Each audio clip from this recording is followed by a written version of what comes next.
Good evening. This is the Groton Board of Selectmen's meeting for Monday, December 11th, 2017. I'm going to review this evening's agenda. Before I do, Russ Harris of the Groton Herald wanted me to inform the rest of the board that he will be recording this with an electronic device this evening, and that's duly noted. We begin the agenda with a public comment period at 7:05 p.m. where you can come to the microphone, talk about any issues that you may have on your mind for up to 3 minutes, and we can try and get you an answer if it's simple. If not, we will get you an answer to your question. We follow by the town manager's report, which will have the selectmen's agenda schedule. We will review and approve draft letters to Alan Hoke and the Attorney General on the open meeting law complaint filed by Alan Hoke. And an annual license renewal time is upon us, so those will be before us this evening for consideration. We will then consider appointing a subcommittee to undertake the development of the Town of Groton Strategic Plan. At 7:15, we will continue a public hearing on the annual tax classification hearing.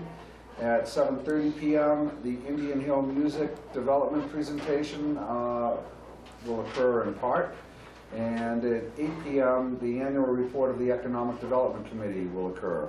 Under other business, we'll consider an additional goal to our goals and objectives for this coming year, and that would be establish and adopt a decision-making procedure for monetary initiatives. And Selectmen liaison reports will occur after that, followed by minutes of 2 regularly scheduled meetings, one of November 20th and one of December 4th, 2017. So with that, we will immediately go to announcements. Does anyone have an announcement? Seeing none, it is the public comment period. Does anyone have a comment? If you would please use the microphone. West Street in Groton, and I would like to address this board at an hour future meeting regarding a citizen's petition signed by myself and 15 of my neighbors regarding safety of the safety on West Street and Whiting Avenue, specifically regarding cut-through traffic, which we believe to be a problem. If you could leave a copy of that petition with us this evening, I will ask the town manager to put this on an upcoming agenda where you can invite the neighbors to come in and talk about some of the issues that your neighborhood is facing. Okay, and I have to sign copies. That'd be great. It'll probably be after the first of the year, given our schedule next week. And is that all right? Sounds great. Yeah. Okay. If I could make a copy of this, though, I didn't. Please, yeah. Just bring it to my office tomorrow. Yeah. I'll send it to the police department too, because maybe between now and the time that we put it on the agenda, we can run a radar, speed check, do things like that to get more information. That would be great. All right. Thank you, guys. Thanks. Thank you. Can I just ask one question? I've also heard about a similar, but maybe different traffic concern in the area about crosswalks. Is that included in your petition? This is not in my petition. It's a separate issue by a different neighbor who I've spoken with regarding this, both of these songs. So is it, well, I would leave it up to the police chief to decide if we should discuss both of those at the same time or if they really are totally separate. Okay. Very good. Thank you for bringing that forward this evening. Any other members of the public have anything for us this evening? Does that have to be followed with the town clerk first? It's not a citizen's petition. This is a petition of the Board of Selectmen. Oh, okay. Citizen's petition is when the warrant's open for town meeting. Marlena. Hi, I just had 2 pieces of news for you guys. Mark, I believe is coming on Wednesday as well to Boston. We are in the finalists for the MSBA, and on Wednesday for Florence Roach, either rebuild or renovation. I know it's a surprise to a lot of different people, but they did ask us to keep everything on the low while they're deciding about their finalists. We are finalists. When they usually get to the point of your finalists, you come into Boston and they do a vote, luncheon, and hopefully we will succeed in regards to getting the MSBA. It's 98% done deal, which is fantastic because that will help us with the cost of taking care of flow growth. The superintendent swore me to secrecy on that. Yes. Don't get mad. And in addition, I know that Mark has been working very closely with superintendent and business finance, and just some positive information on that side of things. for the public, I'm sure, Mark keeps everyone else updated, but basically for the public, I know that at the summit meeting, we had a 5.34 projected increase for the budget. We've gotten it down to a 4.5% thus far. Obviously, we're very early in our budget. We have state funding and a lot of things up in the air, but I just wanted to give you an update to that as well. Mr. Chairman, the budget that I'll be presenting on December 31st at Selectmen and the Finance Committee will include the request from the regional school district meeting their needs for fiscal 19. So will that be at 4.5%? Their budget increase is at 4.5%, but it also, our assessment would be higher than 4.5%, but they also have to account for $292,000 in reduced revenues for next year. So Mike Knight, Dr. Chesson and I, and Patricia have been talking, working closely to try to incorporate everything into the budget. It's been great communication with the school superintendent and the business office. So thank you for mentioning that to me. Can I clarify the date you just said?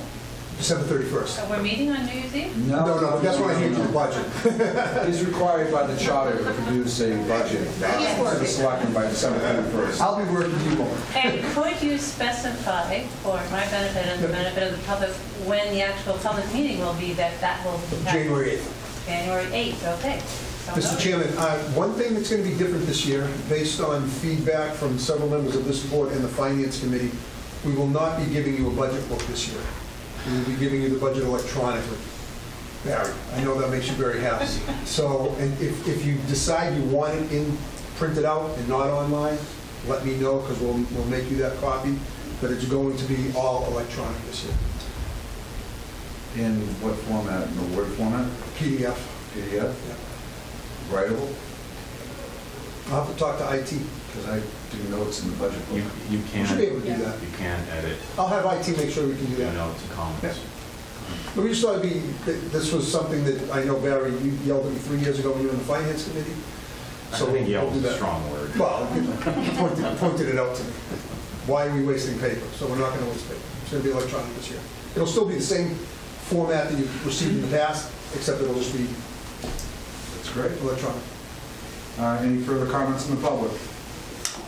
Seeing none, town managers report. Mr. Chairman, last week, the Board of Selectmen had received a open meeting law complaint from Alan Hoke of 106 Peabody Street. The Board of Selectmen violated the open meeting law on October 23rd by going into executive session. The Board of Selectmen discussed that last week and directed me to draft a response to Mr. Hoke, as well as draft a letter that would go to the Attorney General seeking further clarification on that. In your packet, you have the letter that I drafted to Mr. Hope that is the official response of the board that basically says that we're going to seek further guidance from the Attorney General.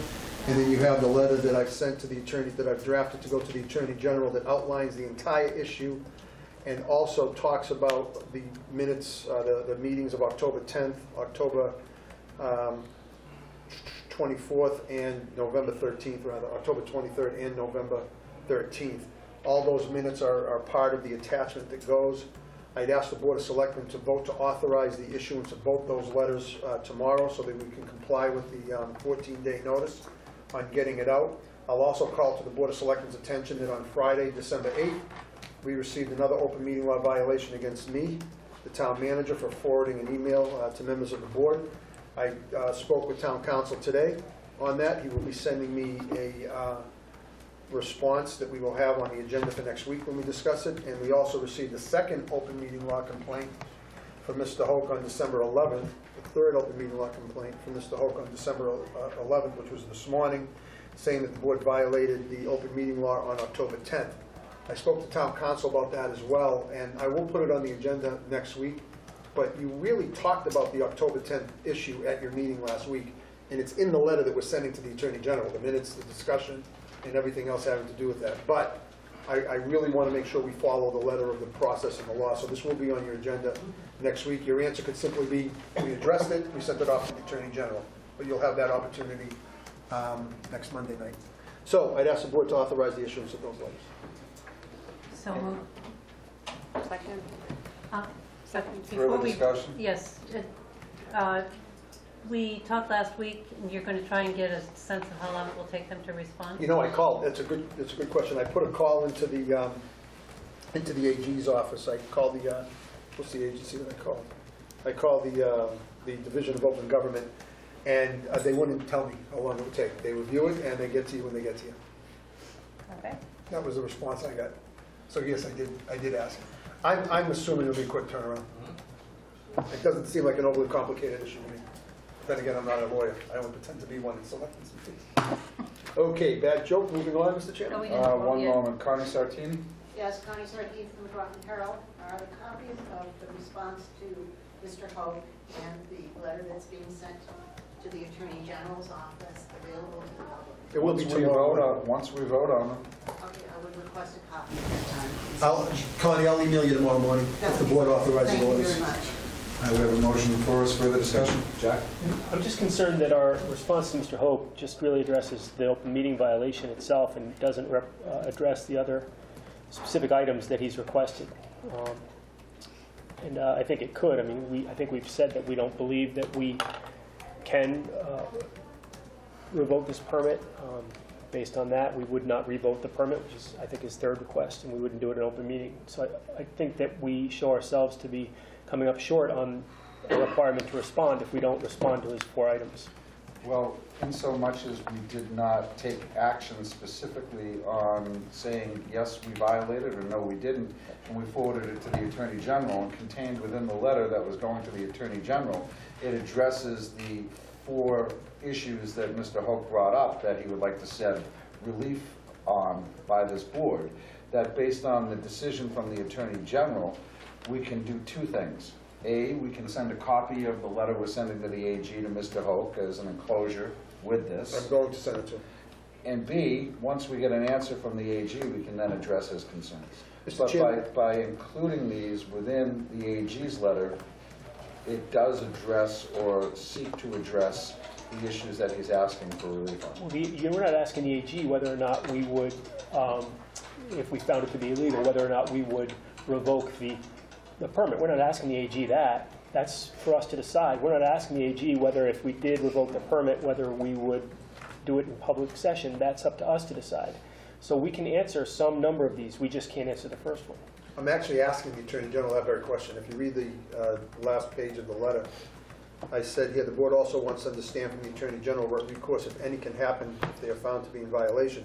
The important issue in which the board needs direction is that since the building permit was legally issued by the building commissioner based on the board's decision to set the fee, can it be revoked if the board is found to be in violation of the open meeting law? That, to me, is, as Josh would say, the crux of the biscuit. Why would the Division of Open Government, or whichever section of the AG's office, rule on that for us? It's the Attorney General. Why wouldn't they? I think that's part of the written process, is that when they rule, they tell you what you need to do if you were in violation. They tell you what you need to do to correct your behavior. I think they can tell you that whatever action you took is illegal, but I don't believe that they would tell you that you may or may not revoke a fee, a permit. Well, we asked them to tell us that, so.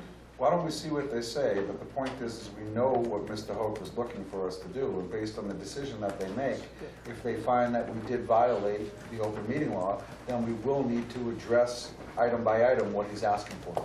I'm just worried about being non-compliant with the law, which requires that we address his concerns, and I don't think we have, but it's a judgment call, and here we go. Barry? So I've got something prepared here that I'd like to read, and addresses this and asks something else. How long is it? Because we have a public hearing scheduled. That's the only reason. What time is the public hearing, 7:30? 7:15. Why don't we make a motion to open the public hearing and to continue it to the conclusion of the reading of this? Someone want to make that motion? Is there a public, no, it's a continuation. Continuation. I asked the board to open the public hearing for the tax classification at 7:15 p.m. So moved. Second. All in favor? Aye. Motion to suspend the public hearing to the conclusion of this issue. So moved. Second. Further discussion? All in favor? Aye. Sorry, Barry. That's okay, thank you. So I'll note in advance that I direct my comments to the open-minded members of the board in hopes they might consider altering their stance on the open meeting law complaints by Mr. Hoke. I have 10 points here, 11 points here I'd like to read out, and hopefully you'll understand the thrust of them when you're all done here. So the first point I'd like to make is that the Board of Selectmen reaffirmed the contract for our town council in June of 2017. All 5 members of this board reaffirmed that contract. On October 3rd, the Board of Selectmen had a refresher course in the open meeting law training. The BOS member who just self-reported a violation based on the things we learned from the OML training called for the October 10th executive session. Town council confirmed the validity of going into executive session on the 10th. It has been admitted that value was discussed on the 10th. During the executive session on the 23rd, the consideration of value was again discussed. On the table was the consideration of the value of the property and the amount, thus the amount of the permit, would be reduced down to $180,000 based on just the music school alone. I indicated my preference for getting $400,000 in a building permit instead of $180,000, yielding a $220,000 more than if the Indian Hill project was scaled back. Given the mathematical certainty that 400 is substantially greater than 180, I made a decision to maximize the potentials for Groton. This is called keeping the public's interest. The board's decision didn't go the executive session originating Board of Select members' way. So now he's not sure it was okay to go into executive session on the 10th. However, I submit that if it was okay for one, it was okay for both. If it wasn't okay for either, well then that's a different story. Either way, this board has an obligation to decide that we were in violation or we were not in violation. We as a board are entrusted to make these types of decisions. We check with our advisors, entrusting them to give us solid guidance on proceeding through delicate legal situations. There's no requirement for public discussion during any Board of Selectmen meeting. It's at the chair's discretion. We are elected and entrusted with handling decisions for all 7,000 households, not just the 3 or 4 voters who happen to show up at a Board of Selectmen meeting. On most cases, I find the input from our attendees to be extremely valuable, and I wish more thoughtful people would take their time to attend and provide valuable input. However, in the Indian Hill situation, I'm not sure that we would have found an unbiased contributor. Further, I submit that it's unreasonable to suggest that we should take biased input from a known and recalcitrant detractor and sway our decision-making. I also submit that neither should we, specifically neither did I, allow input from known biased proponents to affect that same decision-making. Instead, we are entrusted, elected with the power to make decisions on behalf of our citizens. Each of us perhaps represents a different cross-section of Groton. I tend to take a forward-thinking view, wishing to leave behind a prosperous and lively community to those who will inhabit these spaces after me. Admittedly, I'm a rational optimist, seeking the best combinations of possibilities which risk the least and provide the best possibility for exceptional forward momentum. The state grant-funded sewer project is one of such possibilities, and while it took a few years, as is often the case in effectively guided change, we are now seeing exciting progress. The Indian Hill project is another such project which, if embraced and guided well, can yield tremendous benefit for our town. All that aside, we are given the consideration of the people. And in that consideration, I say that we must be willing to make a decision in response to the OML violations from known detractors. I encourage you to reconsider your vote and either reject the OML complaint or accept it. But passing it down the road is beneath this board and far less than what our citizens expect from us. I would rather take the risk that the AG will tell us that we were wrong than sit here another day with people being unable to trust that we are able to execute a basic fundamental component of our job, entering into executive session when appropriate while protecting the best interests of Groton citizens, not just catering to the biased ones. Please reconsider the vote from last week and take a stand one way or the other. It's the only correct thing to do. So are you therefore making a motion to reconsider the vote? I was on the losing side of that vote, and I don't know how we play, if we play Robert's rules. So technically, I don't think I can make that. If you're on the winning side of the vote, the motion to reconsider. I don't think we're constrained by Robert's rules here. Yeah, I mean, well, Then I would respectfully ask that we reconsider the vote to not respond. I mean, not respond. Well, we chose not to respond. We chose to pass it on to the AG. The vote of our last week, relative. How about this? Make a motion. I make a motion that we reconsider the vote last week regarding our OML violation response. Before you do that, there was a motion on the floor already. I think that motion that Becky made to approve the letters needs to be withdrawn before Barry can make his motion, because you'll have 2 conflicting motions That is before you. true. Would you like to withdraw your motion for the moment, Becky, or not? I guess so, for the sake of not appearing to use procedure to silence a fellow board member, but I have to say that I'm, Well, is that a yes you want? okay, I'll withdraw my motion. Thank you, that's all I'm looking for. So the current motion on the floor is withdrawn. Barry, you have something you'd like to make now? So I'll do it again. Well, let's That's procedurally do it. absolutely. I would like to make a motion that we reconsider the vote of December 4th regarding our response to the Attorney General.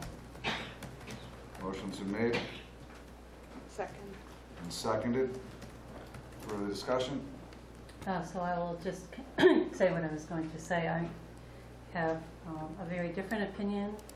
I consider myself open-minded, and I don't think that we should be characterizing each other as either open or not open-minded.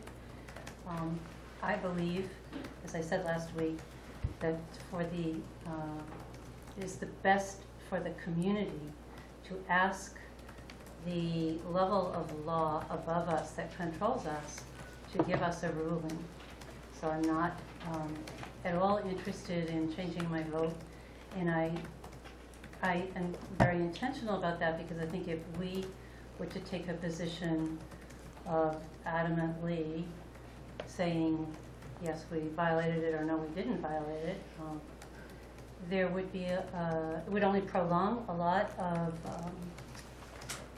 antagonism and unhappiness in the community. Well, can I respond to Please that? do. Please do. Becky, I hear what you're saying, but we certainly know that if we did not forward this to the Attorney General, as we discussed last week, and we voted that we did not violate the open meeting law, that rest assured, Mr. Hope will follow through and send it forward and appeal this to the AG's office. So one way or another, it's going there, But I think if we vote that way.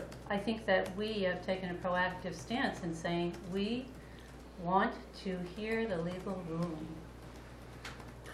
I'll say, if I may, I don't care either way whether we do it or not, it's going to go through. But I'm just wondering what new information has come forward. Not that it should prevent us from considering this, but if we change our votes on this today, we'll have to ask ourselves what new information has come forward. Maybe it's Barry's argument, but I really don't see anything in Barry's argument that's new.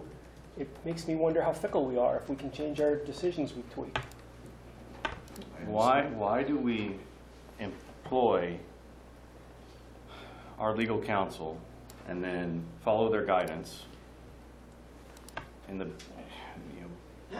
I can only assume in the best interest of it was done in the best interest of the town at the time, and then not be willing to make the decision whether or not we follow the guidance properly. Either we have a town council that we trust that's advising us, or we need a different town council that we can trust that can advise us differently. I'm with you. I think I agree. But those same issues were in front of us last week. Nothing's changed in that respect. This is a little bit like one of us said no to a $300,000 permit and said yes to a $400,000 permit. It seems like our decision making is all over the place. Sorry, I learned this from you, after the fact, coming back and trying to get some things out on the table, get people to talk about them. Mr. Chairman, if I might add something, Please. to this discussion. I agree with what Becky put on the table. Why I think the board should stick to the decision that they made and seek the guidance from the Attorney General is this is going to be appealed to the AG one way or the other. And I like the fact that we're providing facts and not hyperbole to the Attorney General. And I'm afraid that if it gets appealed, there will be information provided to the Attorney General that isn't factual. And I want the facts to go before the AG, and this letter does that. So that's my case to the board and why I agree with Selectman Pine. Thank you for your political statement.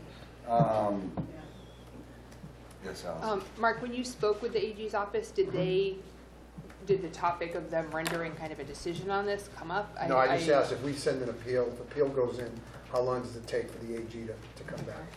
I know on some of their documentation that they typically don't like to kind of be put in the position of making decisions on things like this. I'm wondering if perhaps there's a middle ground where we amend the letter to indicate that, that upon the advice of our counsel, we did not believe at the time, or we don't believe currently that we were in violation, but given that given the complexity, I guess, of this question, we're asking them to opine. Well, you planning on submitting the opinion of town council? It's on- attached, it's part of the, so part of the that's- record. They're gonna see that. Yep. And the first thing they'll do is they'll call town council and discuss it with them. I asked David that question today, if that's how it works, and he said yes. So, anything further from anyone? I just, you know, every time someone files a OML complaint, we can't just pass the buck up the chain and pretend and be like we don't know what's going on around here, that we can't do this job. Either we can do the job or we can't. And it's okay if we're wrong and the attorney tells us we're wrong. That's how we learn. But based on everything we've gotten, according to what I can see, we followed the advice of counsel. The same information was discussed, similar information was discussed at both meetings. So either they're both in violation or they're neither in violation. If the Attorney General disagrees with our town council as to the splitting the hairs regarding what value means, I can understand that. But I don't think that's any reason for us to not believe one way or the other, make a judgment call one way or the other, whether or not we feel we violated the open meeting law by going to executive session. That's our choice. That's our decision. It's our decision to go into executive session in the first place. Otherwise, how can we ever have an executive session in the future that's not suspect? Barry, you make a valid point. And it just seems, weak. It seems betrayal of the public's trust in us. And you know, why did we have the open meeting law training on the 3rd? Why do we have town council's opinion, and why do we seek it if we're just gonna, when somebody complains or throws up a red flag, we're gonna say, oh, you're right, you know, let's go talk to the Attorney General and see what they say about it. It's the first time I ever recall this board forwarding something to the AG without taking action. Can you think of a time, Jack? Nope. I know that we've forwarded things to the AG and they told us we were wrong, but That's different. not much. Well, it is. Fair enough. At least you've made a stand and said, this is where we are, and then we can say, okay, we were wrong and this is why. But just saying, oh, we don't know. All right, Barry. I wouldn't elect me again if I You said made your that. point. Time for a vote. So wait. So basically, we're reconsidering right now. So basically, you need to make a motion if you want to ask whether we violated the open meeting law? No, we need to vote whether or not we will reconsider. Fine, reconsider. Reconsideration. All in favor of reconsideration, please say aye. Aye. All opposed? No. No. So that's 3 in favor, 2 opposed. So now we are reconsidering our vote. And without rehashing what we went through, we know what the issues were. Mr. Hoke allegedly violated open meeting law by going to executive session because he believed that we were not discussing the value of real estate. So, with that said, you're offering a motion on this now? Yeah, I'd like to offer a motion that we, well, I don't have the open meeting law in front of me, that we reject the open meeting law complaint by Mr. Hoke. Motion's been made and Second. seconded by Allison. All in favor of, Let me I'm just sorry, clarify. discussion, I apologize. I Sorry. apologize, Mark, I just wanted some detail. Was it our town council that suggested we write to the AG for opinion? No. Or was that our? No, that was me. That's the All right, board's thank you. decision. So if we are rejecting the complaint, we're saying You didn't violate the open we meeting law. we were totally fine. We Right. didn't do anything wrong. Correct. Well, that's correct, that's what we're saying. So I need to write a whole, You don't need to do anything yet. okay. Sorry. So, further discussion. All in favor of Barry's motion? Aye? Aye. Opposed? Opposed? No. So, that's 3 in favor and 2 opposed, that we did not violate the open meeting law. Therefore, there is no need, and that negates the need to take action by forwarding either of these letters to the Attorney General. Basically, what I need to do, Mr. Chairman, is send Mr. Hoke a letter tomorrow morning. It's a new response. Yep, that basically, and it has to be tomorrow because that's the 14 days. We also need to respond to his other requests. That'll be on next week's That's agenda. next That just week's came in agenda, today, Jack. Jack. That's Do we have- 14, do we have we have time 14 for days that? from that. Okay. Just came in today. No, I'm sorry, he's got 4 points on his request that he submitted back to us. He's got 4 things he wants us to do, right? If you say you didn't violate the open meeting law, you're rejecting any Yeah, action you're right. taken. Yep, you're right. Thanks. So I'll write a letter that basically says, we've reviewed the information, the board does not believe it. You can say that a motion to Well- reconsider the No, previous. no. Actually, Mark, I think we say we don't believe we violated the open meeting law, and we don't believe we will, therefore, Yep. we don't need to do 2, 3, and 4. And so, Josh, I'm going to write this letter, and I'm going to have to get it out tomorrow, so I will send it off to you individually, respond back to me with any changes, I'll sign it and get it out in the mail tomorrow. Understood. Do you need to sign that, or do I need to sign that? You can direct me to sign it, I'm allowed to do it. I'll direct you to sign it. But actually, should we be on the record with regard to Mr. Hoke's request number 2, 3, and 4? I mean, he requests that we admit we violated the open meeting law, then he requests that we do 3 more things. Yeah, but it's only if you we violated the believe open meeting law. If you didn't If violate we the open meeting law, violated. why would you do anything else? I don't know, I'm just asking if Oh. we should be on the record as Make a having... motion, and we can. No, I'm looking for discussion as to, does anybody think we should be on the record for this? I think that if we said, yes, we violated the open meeting law, then we should address the 4 issues that he had. But since we said no, I think it's implied that therefore, because we believe that we did not, that there's no need to take action. I don't know if you... Okay. I agree. Okay? I just think it's an incomplete response, but I'm fine with it. Okay. So this issue for the moment is resolved, and we will deal with the other open meeting law complaints. Connie, I'll be sending you a different letter tomorrow than what I agreed to. I sort of drew that conclusion. Just wanted to be clear. Motion to reopen the public hearing on the tax classification hearing. So moved. Garrett? I saw Second, did we Garrett. close it, or did we just, No, we suspended it, so that's do what we I'm need to saying. unsuspend it? Is that Yeah, the- just reopen. Garrett, Jonathan, if you want to come Can up. someone and- second this? Second. Motion's made and seconded, all in favor? Aye. And the assessors are all here? They are. Have you called yourselves into session?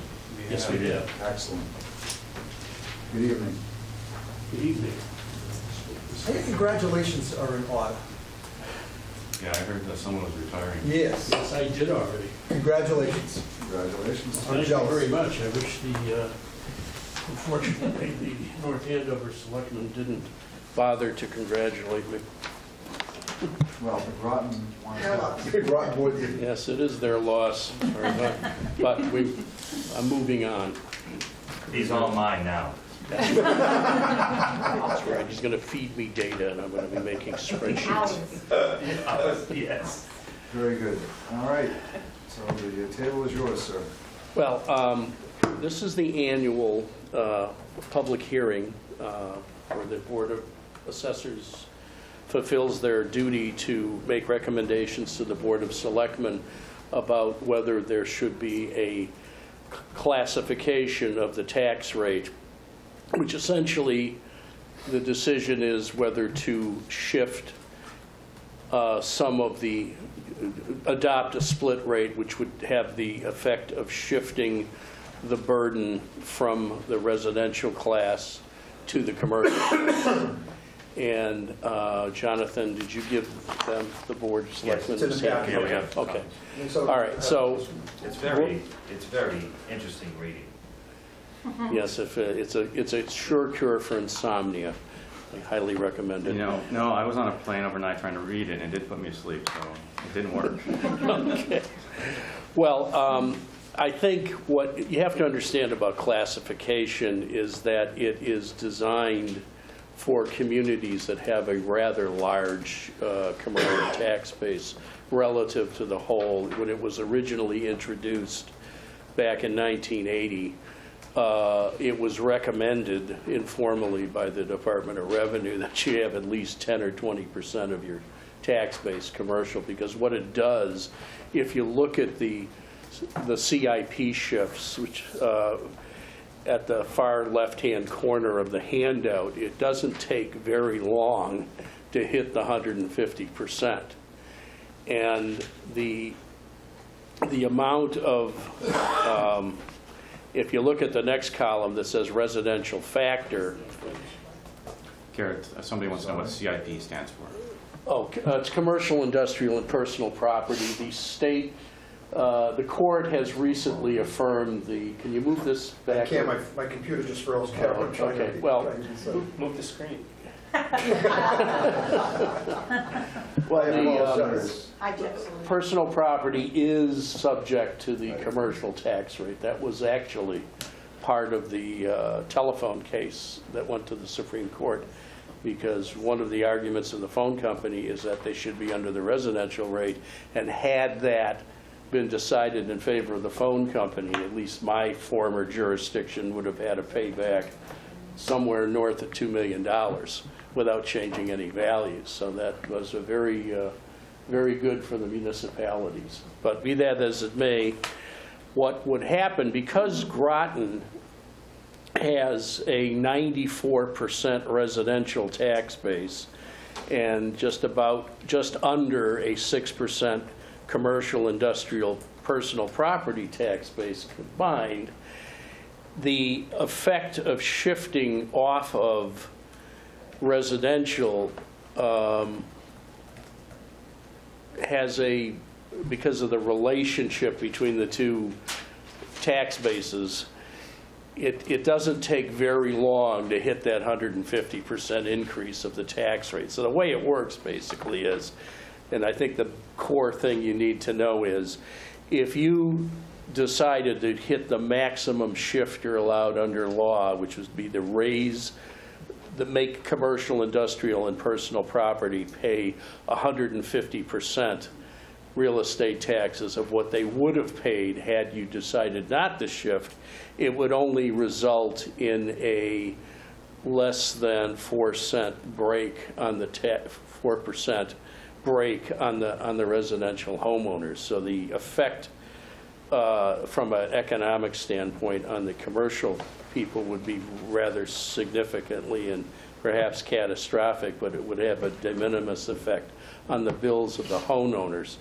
And since your demographics of your commercial base are mostly small businesses who, in addition, for the most part, pay, in addition to real estate taxes, personal property taxes, you have to, I think, if I were in your shoes, I would think about that and think, you know, is this really, we're not going to derive the benefit that a Boston or a Cambridge would, where they can shift significant parts of the burden over to large commercial enterprises that simply pass them on to their customers.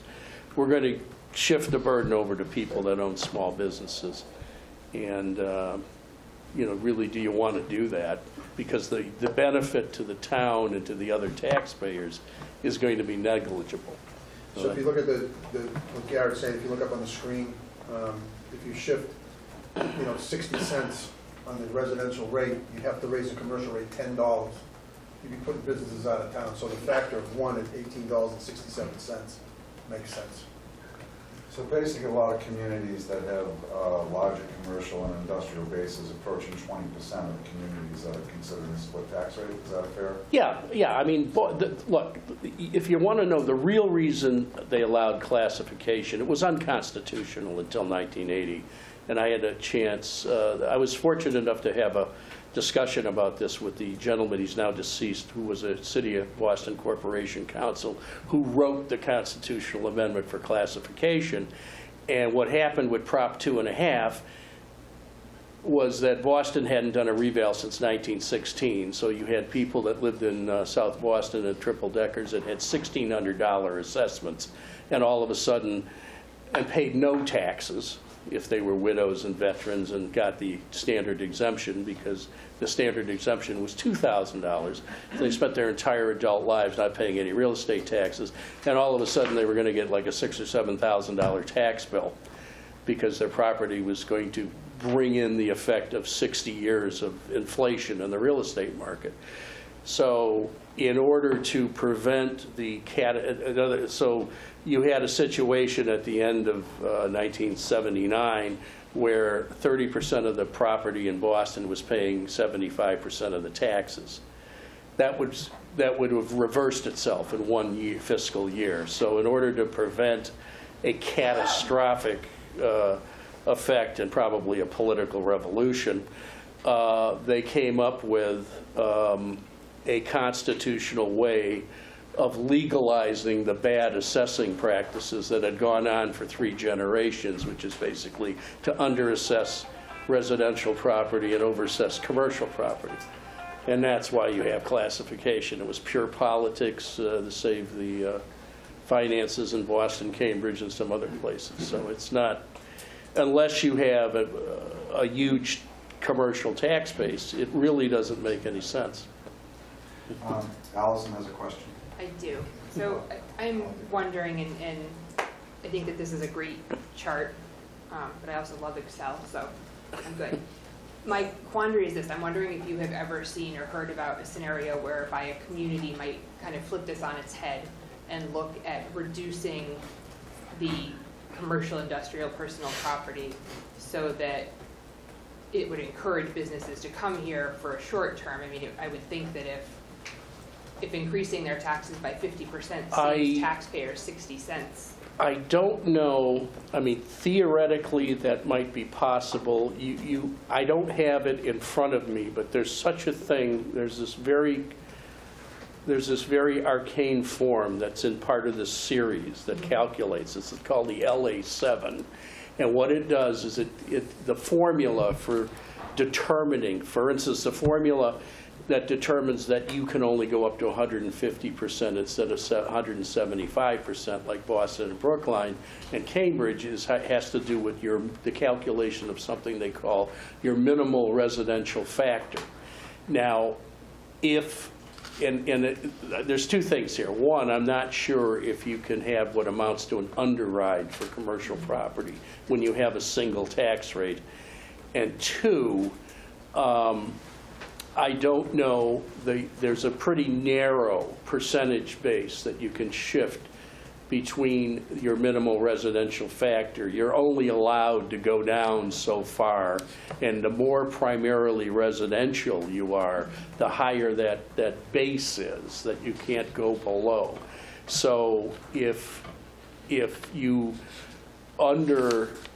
want, I'm thinking that same formula structure probably restricts your ability, assuming it was legal, to have a different rate for commercial. I think the whole idea of the classification statute was to benefit residentially classed property. Now, having said that, you have to remember that when they decided on the classification statutes and constitutional amendment, residential property includes anything that has a dwelling unit. So commercial apartment buildings, even though they're commercial enterprises, have the residential rate.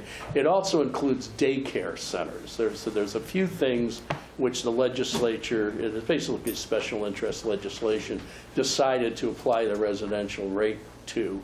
So it's not strictly pure residential property, single family. It would be in a town like Groton, but not, so apart from maybe some kind of special legislation. So the answer is no. Yeah, in my opinion, the answer is that's a long-winded way of saying no. You would do that through a TIF. Yes. Right. Or economic zoning districts. But the TIF would only affect if somebody were remodeling a building or expanding a building.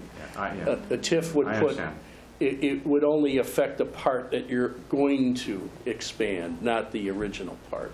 Understood. All right, so that's answered the question, and I think that you've made your argument quite clear that 6% commercial development would not behoove putting a savings on the residential tax rate. No, tax rate. That's my... So we are compelled to take 2 actions, I believe, as a board. Right. One is to establish a single tax rate. Yes. And the second is to establish a tax rate. Is that correct? Yeah, but first thing too, just to let you know that the current excess capacity under the levy limit on the budget that was approved at town meeting is $389,060. Want that in the record? I'd ask the board to set a factor of 1 and to set the tax rate at $18.67 for fiscal year. Do you have something else to add? Yes, you need to vote a factor, not a shift. Right. That's So the main thing. Factor of 1. In this case, this is the only... I just said that. Right, but this, there's a chart. This chart gives 5% increments, but if you had decided to shift it all, you'd have to vote that entire 6-digit number. So I think I move, so we want 2 motions, right? I move we vote a factor of 1. Correct? Second.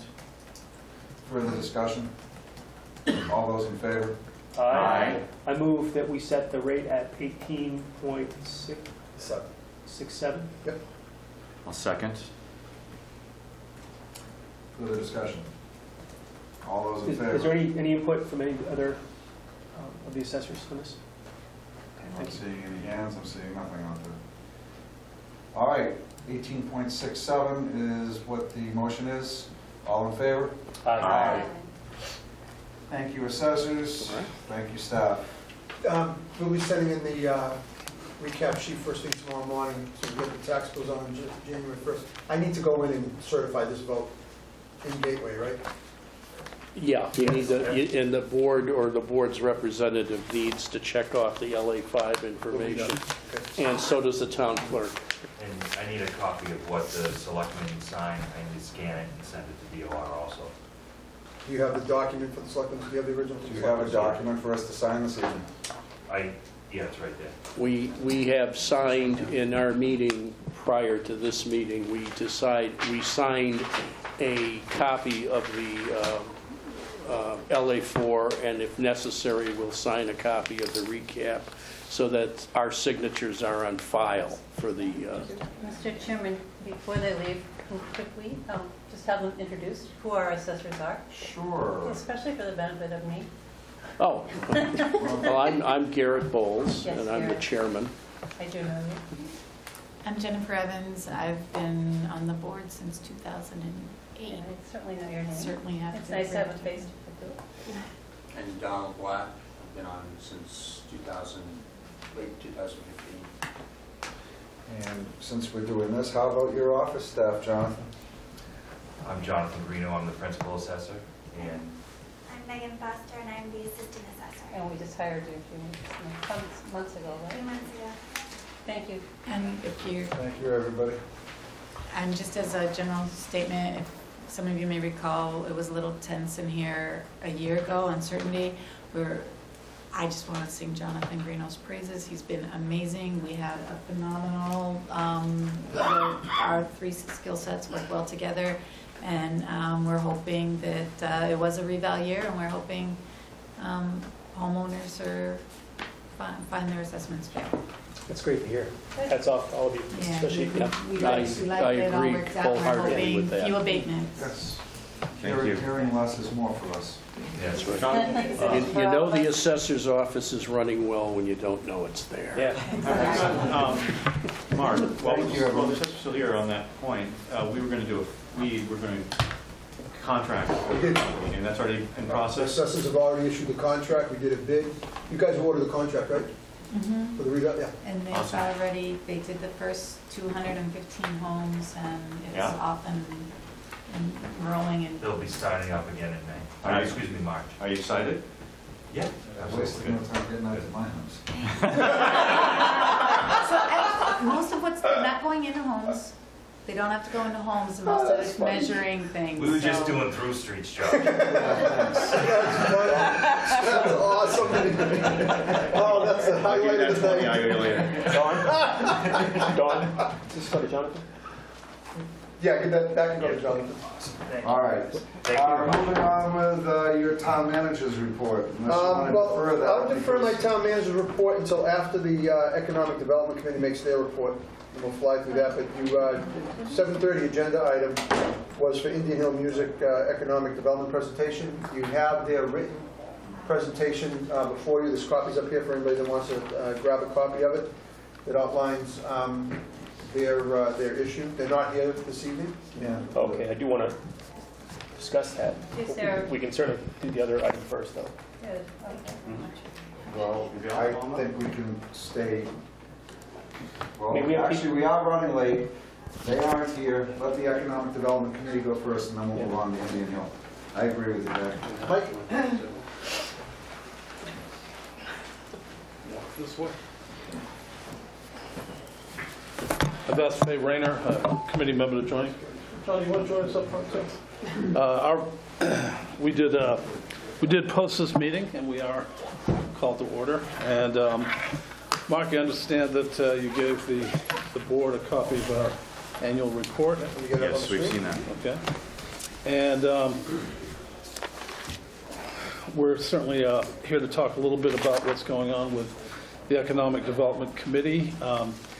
Earlier in the year, we had been scheduled to be before you. I think it was October, but it got pushed back a couple of times. And at that time, we had submitted biographies for each of the committee members. Does the board still have those, or did you get those? Well, we saw those, and okay. We all went through those at the time. Okay. Jack? Do we still have an opening on the Economic Development Committee? We Have do. Announced it? I don't think we've made an announcement. I thought it might be useful to announce it here. Yes.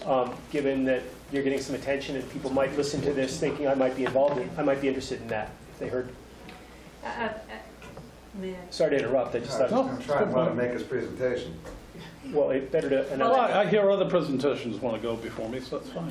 Regarding the vacancy on the committee, Mark, we have a policy that's going to be coming forward, but yes, I was going to also invite you to announce your vacancy here while you're on cable TV. It does seem like you've kind of stolen our thunder, but yes, we have a vacancy. And would you send that to the IT director so he can put it on the website? We certainly will. Thank you. In fact, the IT director is going to be at our meeting on Wednesday evening. So. Great. There you go. So you've got our report. You know, I present to boards all the time, and what I've learned is that if I give you a report and you've read it, there's no need for me to kind of regurgitate it. But we will talk a little bit about what's going on above and beyond the report you have in front of you. So again, we have 4 members of the committee here this evening, Alice Manoogian being one of them, and our liaison to the Board of Selectmen, Faye Rayner, and John Konechny. Unfortunately, Russ Burke has come down ill, and he's not here, so I keep throwing things at Faye. So Faye's going to pick up 2 pieces. The first thing we want to talk about is communication, and Gina Cronin was going to present that, but couldn't be here because of a scheduling issue. But our utility infielder here is going to pick up all those open spots. Faye, would you like to talk a little bit about communication, in particular the website? Yeah, so, well, Gina and I have been working on a website for very similar to other towns that identifies, you know, various different projects in town, the permitting process, members of the Economic Development Committee, where you can reach out if you have an interest in the town, certain demographics, a little history of the town, some mapping, general interest to business. We have, the website's kind of broken out in the concept of live, work, play, grow. So that if you want to get a little bit, if you just want to come to town and get a little bit feel of what we have here just as somebody coming for a weekend, you can go on the various different tabs that might interest you, you know, where to play, you know, various different parts of housing.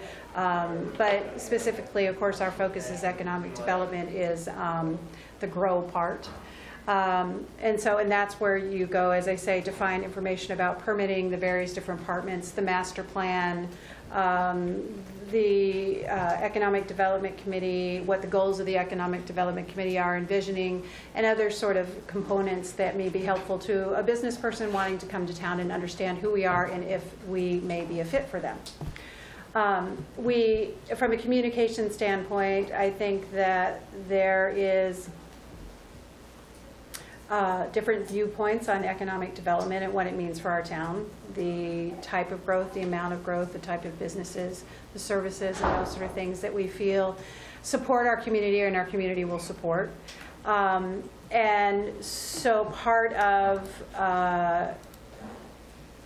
the aspect of communication is being able to reach out in various different ways to communicate what we are talking about, communicate about the concepts and the ideas of economic development, and get people engaged with those sort of aspects of what we're engaging on the committee as ideas and concepts that we can bring forth for stronger economic development in town. On that concept, I'll go ahead and segue to survey.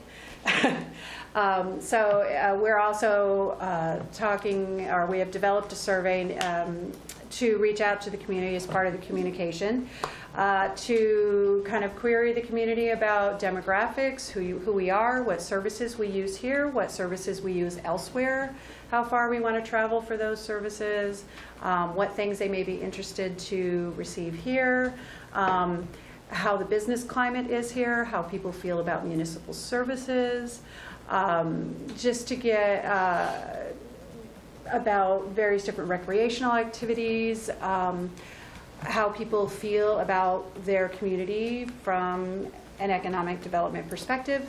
And we want to kind of gain some of that data and bring it back to the board eventually, to understand how we can then, my next hat, deal with zoning and the idea of available properties,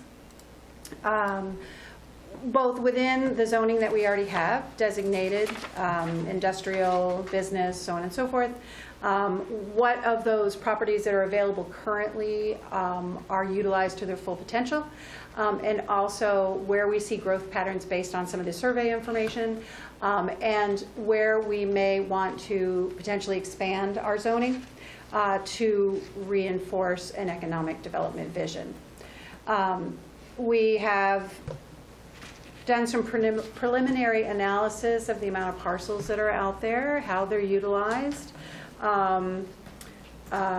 and as you just heard from the gentleman before us, Garrett Bowles, about the percentage of residential we have versus commercial, and that 6% number, how we need to increase that 6% number to find the kind of sweet spot for our community to have, to not be overwhelmed by economic development, and have development that, as I say, the community will support, and whoever comes to town will support the community, but that also, you know, will not burden our services, and that we can feel as though is a nice blend, be it 20% or somewhere in between. We don't know exactly what that number may be, but we're working to try to understand that. Actually, I think you played all the positions. Okay. Let me know if I need to fill in. No, those great ones. job. I do want to point out that one of the reasons we're doing the survey is businesses interested in getting into any town can find kind of general demographics, but we're taking a deeper dive into demographics and psychographics. And the idea is that when a potential business interested in investing in Groton takes a look at our website, they're going to have more information about the town. And you know, knowledge is power. So if people have that information, decision makers and businesses, and they can see that there's information on our website that demonstrates that Groton's a good fit for them, we think that's going to help us grow. So that's part of the reason we want to do that. And you'll note in our report to you on page 2, under the section identification of commercial industrially zoned properties, we have that identified and should have that accomplished by Q3 of 2018. We also have John Konechny here. He's a committee member, and John is going to talk about the business map. And John, you'll need the microphone, even though it doesn't sound like it does anything when you use it. Good evening, everyone. So back in 2010, I believe, the Economic Development Committee came out with a business listing map that was for residents and people coming to Groton, listing out all the different businesses in town and what the businesses were, the phone number, the address. So we went through the list, and we recently ran out of these, so it was a perfect timing to pass it around. Yeah, I needed that. It's the only one. So we I can't got the get last home one. without this Yeah. map. Thank you. So we have we had ordered 500. We ran out, so now we are updating the business list and having the maps reprinted. We did get commitment from Deluxe Corp to pay for the maps. We're in communication with them now with the date of after their busy season in January. They're going to reprint them. So what we're doing right now is updating. We've already updated all the businesses, and we'll be updating the list and then giving it to Deluxe Corp for printing. that one. That's targeted for Q2 2018. And we would like to thank Deluxe Corporation. That's a very generous donation. What a great public-private partnership. It is. And if you wonder what the Economic Development Committee does with all its time, part of it was we were all assigned different sections of town and had to drive around those sections to confirm that we had all the businesses captured. So that was a project that took a bit of time. Well, certainly looking at your goals, I mean, you've achieved some of them, and you're on the cusp of achieving others in the very near future. You want to touch on a few of the other ones you haven't touched on? Certainly. In terms of the goals for the upcoming goals, or what we've accomplished already? Yes. The upcoming. All right, the upcoming goals. EDC website we were hoping would launch by end of year. I know Gina's not here and she's our communications czar, but I think we're very close to that. Yeah, no, we should have the website launched by probably the end of January. Online survey should be a first quarter event, so we're confident in that. I think we have it was a one final go around for all the committee members to review the content, make sure all the edits were done. We did that at our last meeting. And Allison will be sure to processize the survey from this meeting every week, right? Exactly. We talked about the updated Groton business map, identification of commercially and industrially zoned properties. That's targeted for Q3 2018. Updated permitting guide, as you're probably aware, the Economic Development Committee partnered with the Planning Board to come up with a user's guide for permitting and to sort of take some of the mystery out of it. And it is a complete product, but it's up for review at this point. We believe that'll be Q4 2018. We're talking about creating a business welcoming package. In fact, to that end, we have a meeting on Wednesday evening, and the Groton Business Association is joining us at that meeting as well. So that's one of the things we'll be talking over with them. So we're anxious, of course, to bridge the gap between government and business, and we think that's a good way to do that. We are monitoring the cannabis market conditions. We had a meeting with Aaron Green, and we continue to have a dialogue with Mr. Green. I think Mr. Green presented to the Board of Selectmen at one point, and we think he's a great resource. And so we're also lucky in so much as we have a city planner on our committee in the form of Russ Burke. And he has actually been working on rules and regulations for other municipalities in Massachusetts. And apparently there's no problem stealing that information and using it in Groton. So we're going to have a lot of good information. Yes. What's the old saying? When you steal from one, it's plagiarism. When you steal from many, it's research. So we're doing research. Crowdsourcing. Yeah, there's always a nice spin. How about best practices? Or benchmarking. That's another good. So that's what 2018 looks like. Looking back a little bit, a big push for us in 2017 was repeal of the concept plan, and that was done. According to everyone we've talked with, and the head of the planning department, she left. I can't remember her name. Lori Bonavita? Yeah. She said, "Wow, I can't believe you guys still have that." That was, in her mind, by far the biggest obstacle in attracting business into town. So we wrote a letter in support of that. We presented at town meeting, just like we did for the Four Corners Sewer Project, which really came out of the Economic Development Committee, led by former Selectman Elliott. And we not only wrote a letter in support of that, we led the charge, we presented at town meeting. We're very pleased that passed, and now we have, we're going to have sewer at Four Corners, and that's really a game changer for that area. So we're very pleased with that. So we think we have some things we can point to that are our accomplishments. We also met with a series of folks who are interested in potentially investing in the town of Groton, particularly the Congregational Church property. We've seen. What? What is it? Sacred Heart. Sacred Heart Church. Yeah, Bad News Congregational Church. We're taking that over. Sacred Heart, excuse me. So we met with at least two entities. One, the gentleman had the Art House Cinema, which we thought was an interesting idea. We're certainly supportive of it. And we had another that had an idea of kind of a coffee shop and 2 apartments. That hasn't really gotten anywhere. And we've met with several other businesses. I don't recall them all off the top of my head, but they're in our meeting minutes. And I will say, because I know this has been an issue for some board members, that when we met with the gentleman interested in the Art House Cinema, we mentioned to him at the end of his presentation that if for some reason Sacred Heart didn't work out, that we thought that Prescott would be a great second option for him, and the possibility of an art house cinema there, at least on a part-time basis. So we have been certainly promoting Prescott at the same time. That's great. So, is that a wrap? That's it. Do board members have any questions for any of the members of the Economic Development Committee? I do. Sure. Yes, Becky? First of all, on the map, I'm a real map lover. I probably have one of those ones that came out and it has errors.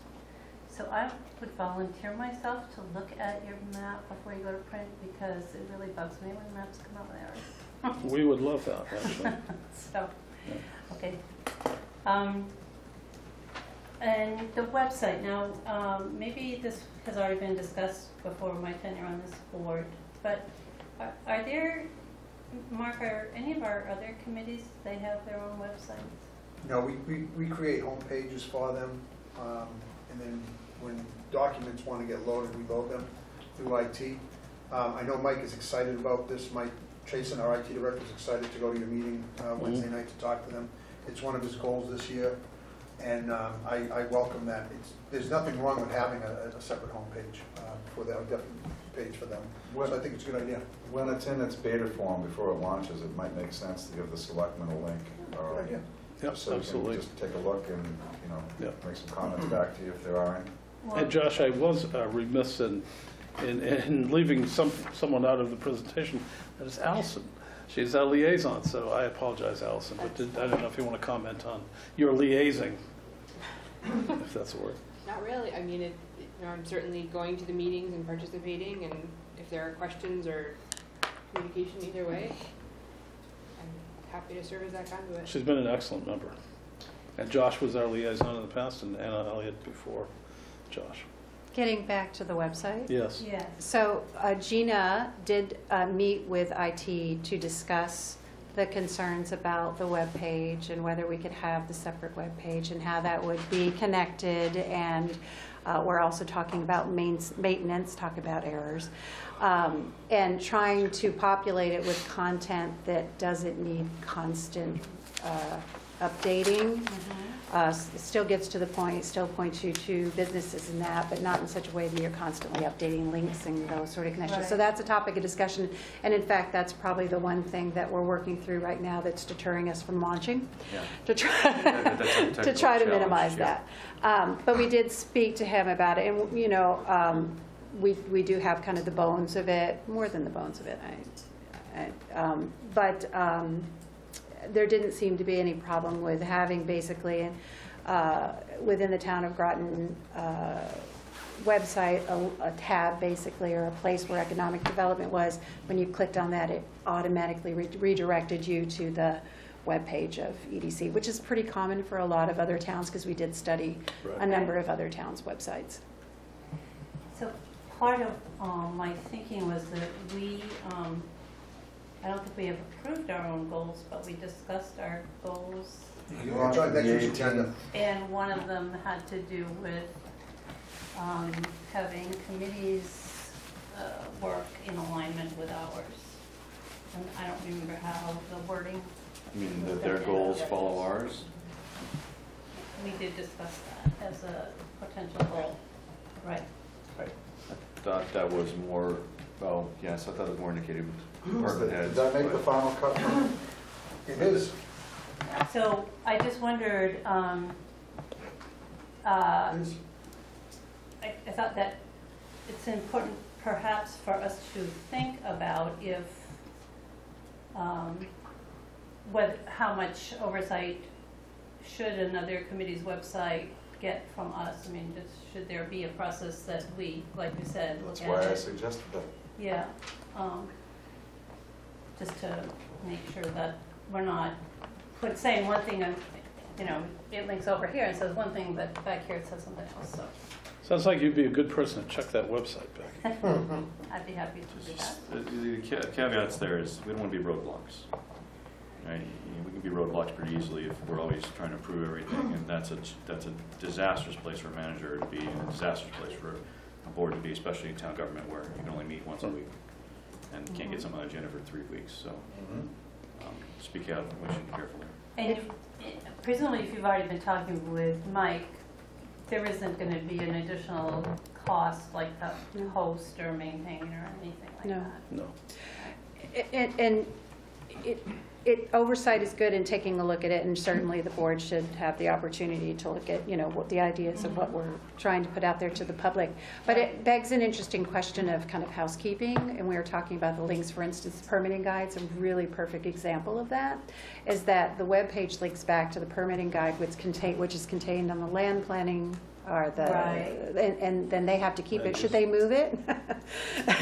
It's just about kind of understanding how these things are connected, so when we create this, that people are aware. Right, and so that it all works together rather than adding more confusion. Right. That's what CMS is for. Right. Can you assure that on the new website that analytics links are logged on all the pages so that we can tell how much activity has come in, where it's come from, how many things are downloaded? So if you have a permitting guide, you can count how many times that's downloaded and from what locations, meaning from here versus from, I don't know, so the public. And then provide those reports annually in your reports. So we got this much activity on the site, these many permits were downloaded, blah, blah, blah. I'm going to say that was above my pay grade, but you're nodding, so I'm going to take that as a good sign. I think it's a great idea. I will figure out how to make it happen. Just Google Analytics, it's easy. Yeah. Mike will do it. Yeah, I figured. This is a new journey for me, web pages. Well, there may be some, depending on how you structure it, there may be some challenges. Yeah. We have some challenges of our own in terms of fine-grained analytics. Anyway, if you present the requirement, Mike will tell you if it can be done or not. Sure. Thank you. Excellent. Well, listen, I think you guys have made a lot of progress in the past year, and Can I certainly in have the another comment, excuse me? and certainly in the previous years as well, and we look forward to good progress this year. Becky has Two a more little things. bit more for you. Yeah, is there any particular expertise you're looking for in a new candidate for your committee?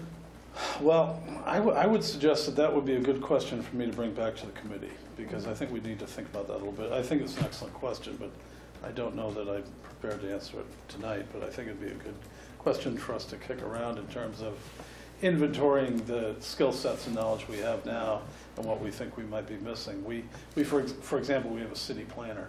I mean, how often do you get that on an EDC? That's amazing. We have an architect, we have a financial services professional, you got a commercial lender. We have a civil engineer. How about a commercial realtor? Yeah, is he here? Hey, John, how you doing? So Yeah, that'd be a great addition. I actually wasn't considering Which is the John, crossover because that we you always are. volunteer John Which is the crossover that you for very are. many things. So there are plenty of commercial realtors that live around here, and maybe we can get somebody here, but it doesn't have to. That sounds like it'd be a good choice, actually. So we are in the process of finalizing, I hope, or presenting to this committee a policy on filling vacancies on committees, and with sort of two prongs. One prong being advertised widely, and that's why I'm encouraging you to get it on the town website, and obviously we've discussed it here. But then also that the candidate would be interviewed by more than one person, but certainly the whole committee. If you have someone that you become aware of, that you can recruit to come in and get interviewed by you, and then you can present. That's a great way to do it. We try to get candidates to come to a meeting, so everybody can be. Okay, and I just had one other thing I was going to say about the marijuana explorations that are going on, I think, in your committee and maybe in other places in town. It's really a joint project. Right. And it's oh, I missed that.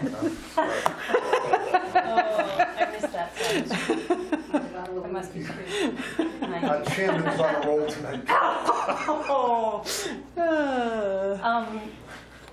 A concern was brought out on the Groton listserv.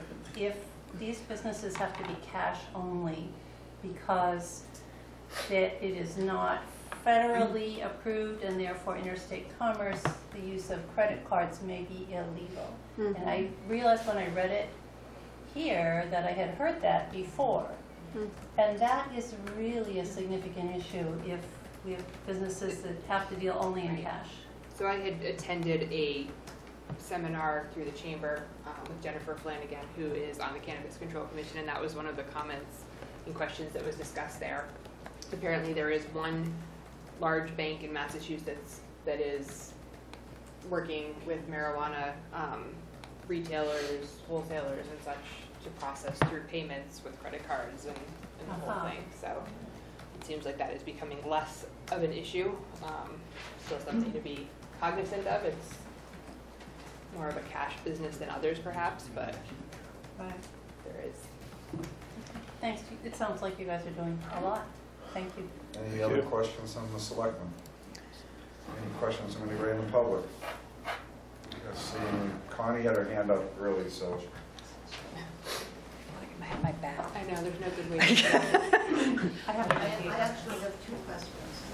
The first is in regard to what I thought I understood was a list of commercial properties that has been put together. Is that available for the public right now? Are you talking about the mapping of local businesses? Yes. Is that available right now? Not until Becky reviews it. Yeah. Oh, right. that's right, yeah. I don't know if I thought, you were talking about open commercial space? Yes. Oh, that's. Oh, so underdeveloped or undeveloped properties? No, that's not, we're working on that. Q3, That's, yeah, Q3 Q3 2018. Hopefully earlier, but. Yeah. My second is sort of a question comment, and this is in regard to the cannabis efforts that you people have been looking at. Are we a little bit premature in that this is something we are waiting for input from the public to take a look at whether or not people support moving in this direction prior to engaging in some sorts of discussions until we know what community feels? My take on it is that certainly having the subcommittee that this board asked to have be put together is important, as well as having the Economic Development Committee looking at this. The more eyes looking at this, the better, because if we wait for the state to promulgate the regulations, which they are now really rolling out, and then we begin this process afterwards, as long as we're really careful, and the committees are really careful, not to be taking leaps that they're not ready for, but begin the initial discussions on these things, then we'll be more ready once the regulations roll out. I think Connie's question was more, how do we know that this is what the majority of people in town would like to do? And I think right now, at least where I'm headed on that, is that there was a vote on the state referendum, and if I recall correctly, part of the legislation said that if your town voted in favor, then you have certain things you can do to move forward. So for me, I'm basing on that vote. The majority of the people in Groton who voted for that voted in favor of the legalization. And you're right, we don't know. There was recently an incident where another town reversed that decision at a local level versus a state level, and I'm sure that could happen. But I don't know until we have something that we can do what to do on that, and I think we need data before that happens. Well, my only reason for saying that is that there's a questionnaire, I believe it's due on the 15th, if I'm not mistaken, for townspeople to have input onto a variety of things, and I just would be concerned that we jump the gun here to make some definitive statements like great resources. of a person who's involved in cannabis growing. I think we need to carefully look at what the community wants overall. I think at this point, so that's, that survey that you referenced is out currently, and that came out of the working group. Our intent is to follow that up in January, February with some community forums, probably kind of hosted by the Board of Selectmen to get some more in-depth discussion, and the planning board going on. I think at this point, you know, my focus, what I see here and in EDC, and I know the planning board, is really to understand kind of potential processes through the state level, what decisions we even have the right to make at a local level, and to understand what the ramifications and implications might be of those, so that we can really be educated ourselves, and then at those forums have a conversation about, you know, what do the decisions seem to be, what are the next steps if we want to go in this direction, to really talk about all this intelligently. Thank you. Yep. Kevin, and then we'll go to John, and then we need to move on with our agenda. Do we know, or is it known what our economic development potential is in Groton, either in terms of the economy or incremental commercial real estate tax revenue to the town? Not at this point, no. And that calls into question a lot of other questions, like, you know, what land is out there that's not zoned properly that could be rezoned? You know, that's certainly there's going to be a very long answer to that very short question. I think that answering that seemingly simple question would mean that we had to assume a lot of things about what that maximum build out would be, and you know, we had some discussions here, we had them at EDC around, you know, what makes a parcel that's currently being utilized, you know, how do we determine whether that's maxed out, or what, you know, what expectations do we set to set that upper limit? So we don't currently have that information. I don't know that it's, you know, even going to be forthcoming in terms of a set numeric answer, you know, asterisk. Do we know what that number is just based on current zoning? I don't know how we would determine that. Okay. I think if you look at the master plan, there was some preliminary sort of analysis, very rudimentary, about the amount of vacant parcels available in various different zone areas, and the capacity that was left to support any sort of commercial growth, and it was minimal. Just a follow-up on that one. I believe for zone commercial that do not have a business on them now, excluding the New England Electric, 16 acres, which we've been told is unavailable. If you tax it at the average rate above real estate tax that our current developments have, the maximum commercial real estate revenue available to us would be something on the order of $75,000 a year. Okay. We had not heard that. Obviously that, what, did you study all these parcels and just applied those rates to it based on what? It took about an hour and a half. This is what we were talking about doing, and we just got sick of talking, and we got it done. So we're going to work through some more numbers and get to the board. Well, I understand that, but I mean, talking about it and coming up with the numbers are great, and I do know your background is certainly in economics, and I think that's great. But I think that rather than come up, and I'm not saying the number's arbitrary, but it's your number and Jack's number apparently, and I think that coming forward with a number without being able to represent how you came up with that number, well, why don't we? It is premature just to throw it out there to the public eye. Right. We'll come back and give you a lot of information, including methodologies. That would be great. Thank you. We all set? Well, John has one more. Wait, there's one more. Thank you. Two things. One is if I could just do a very quick follow-up on that last comment. There's so many different things that go into development value. The development value, the cost of the value of a project is what helps in part to determine what tax revenue we generate from that particular piece of land and development thereon. to sit down and just simply look at acreage. You gotta look at, you gotta apply all the zoning. What are your setbacks? What's your building envelope? How much wetlands are on there? Does it have any very unusual, geography and topography to it? Because all of these things are gonna factor in, and I think I would just caution that if somebody's gonna be sitting down and doing that study, there's a lot more to it. And then you also have to look at free market and what's driving it, because we can have 2,000 acres of commercially zoned land. And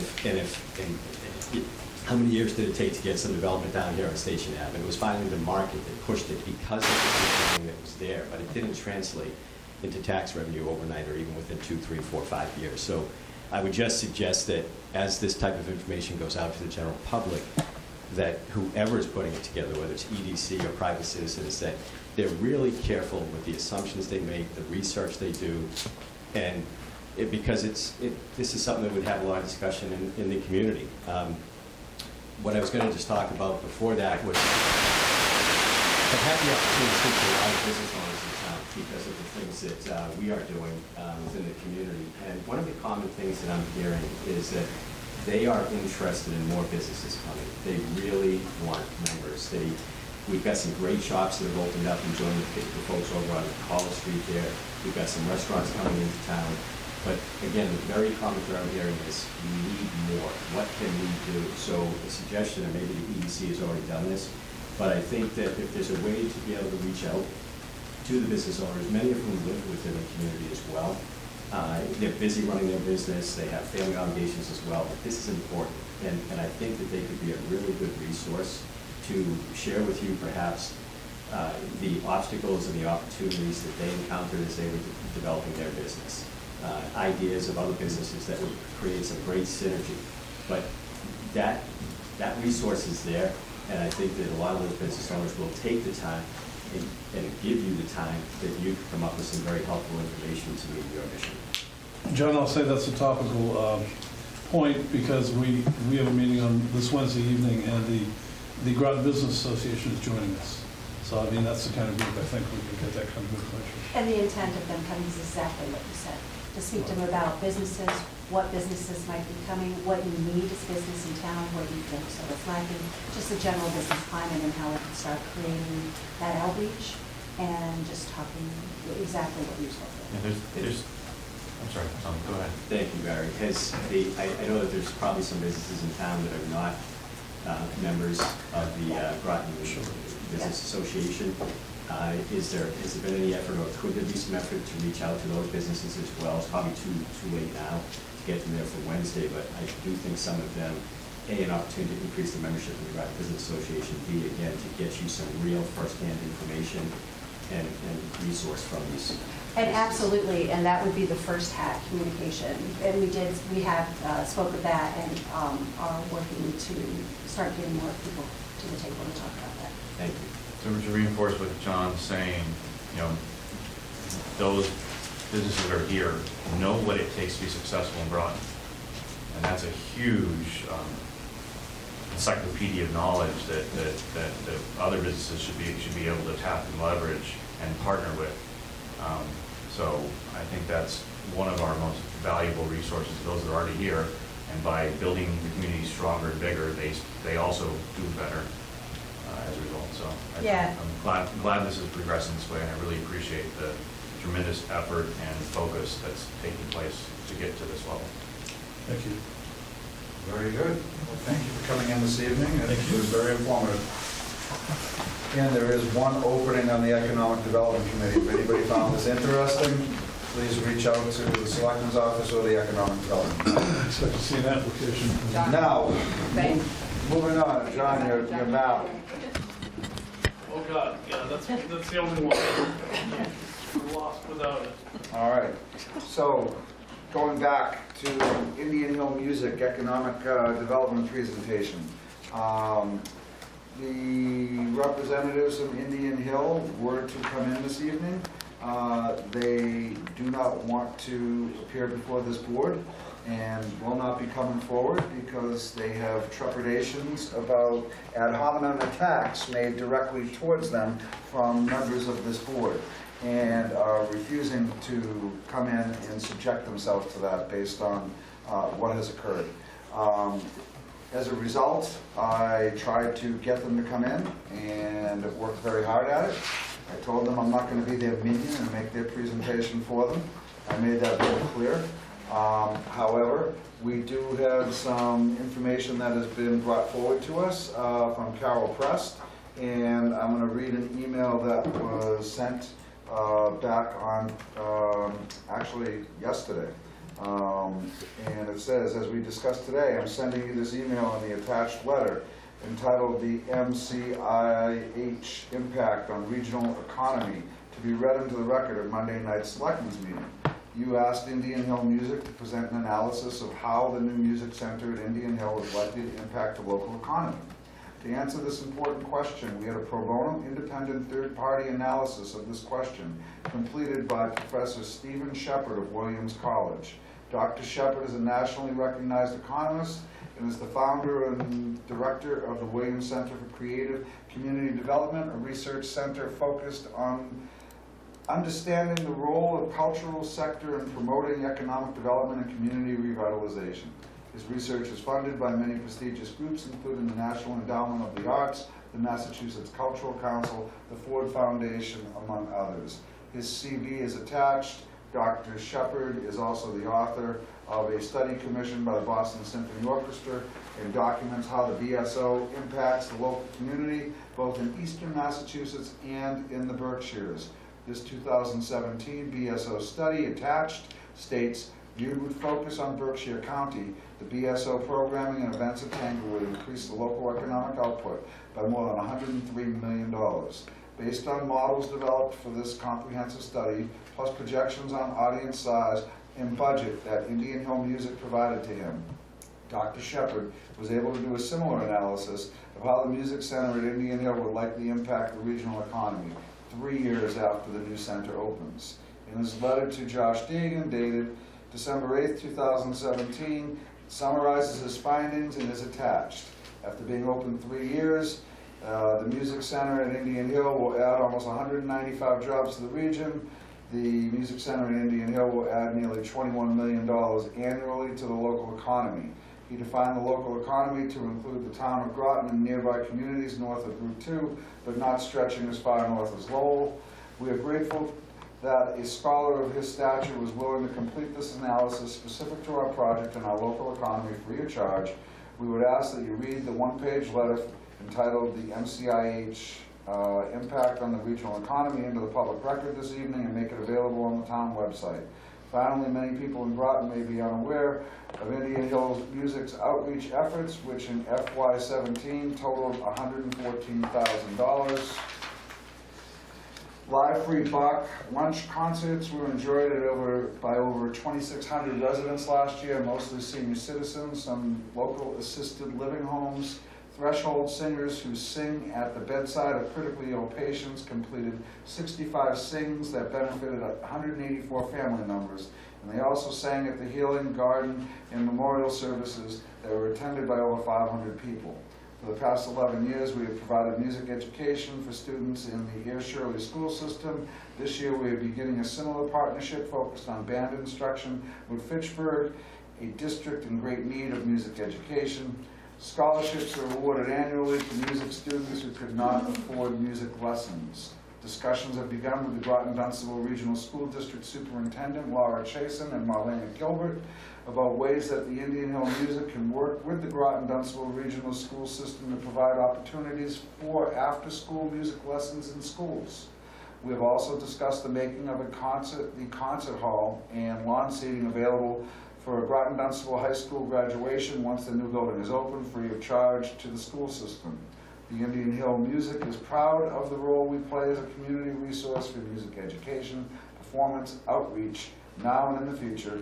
Please forward this email and the attachments to the Selectmen. Carol Prest, Chairman of the Board, Indian Hill Music. You want a break? You want me to read the letter? No, I'm good. Okay, just checking. There were copies up there.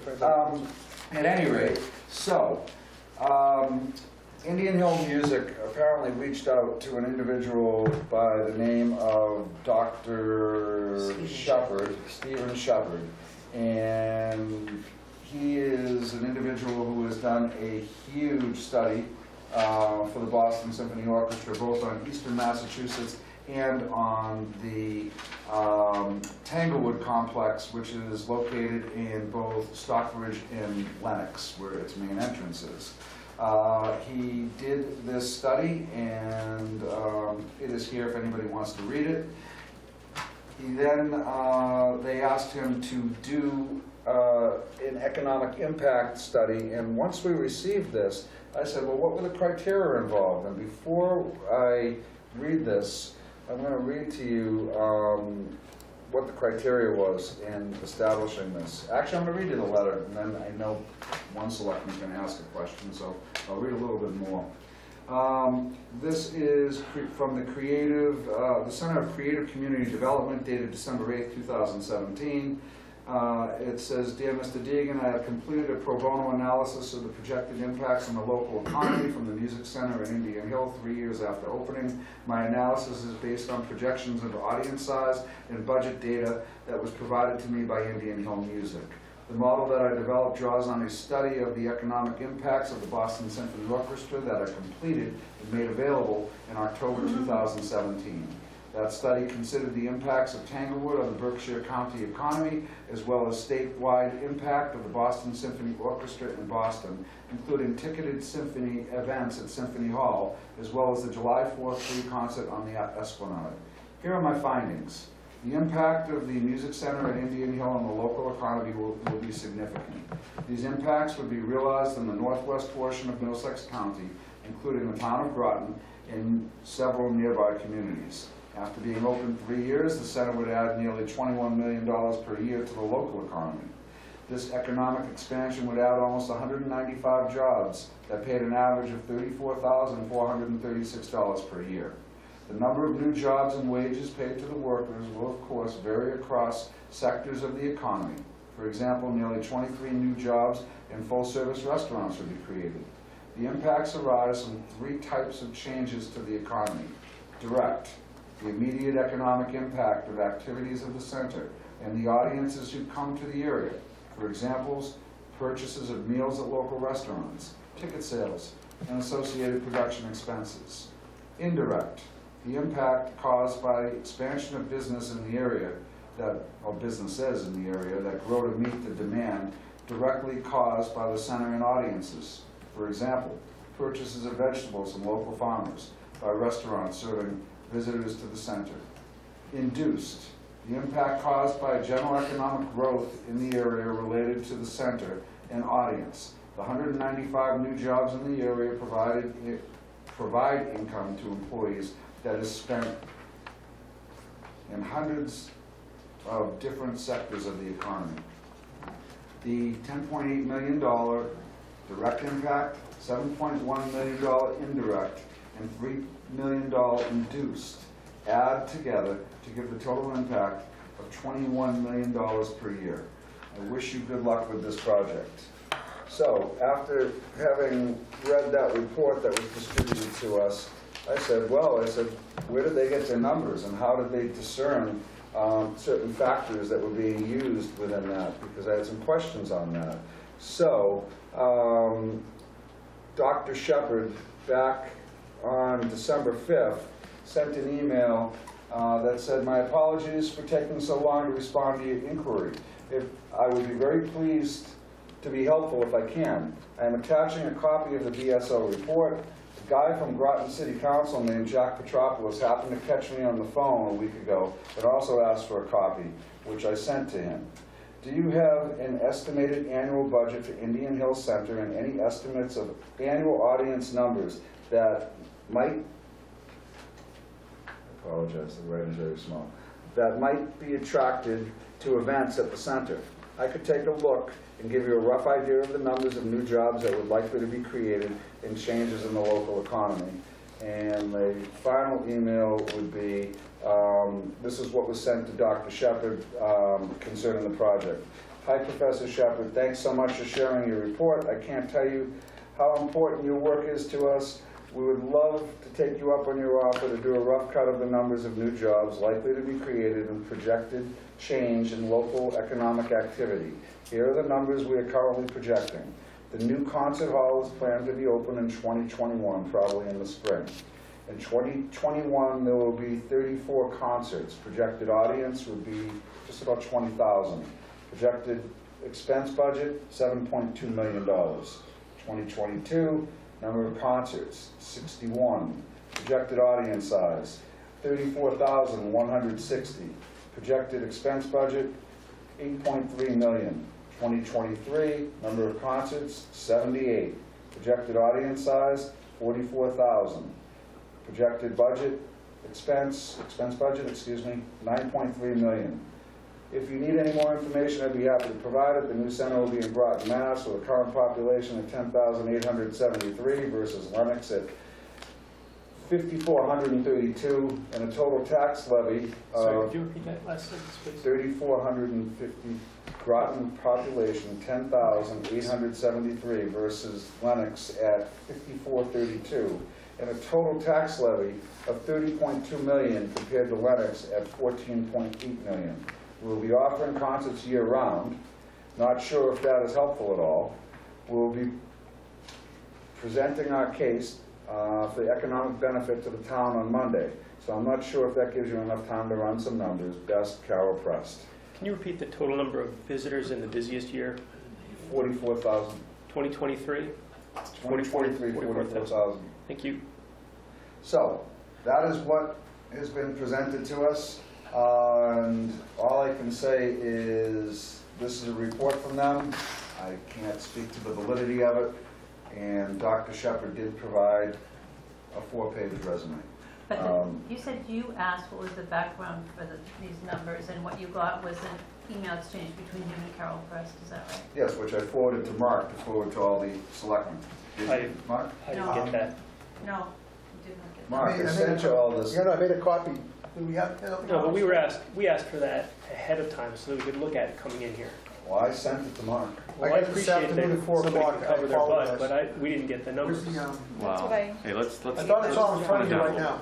Okay, all I can say is that after I read this report we received, I didn't understand how the numbers were derived.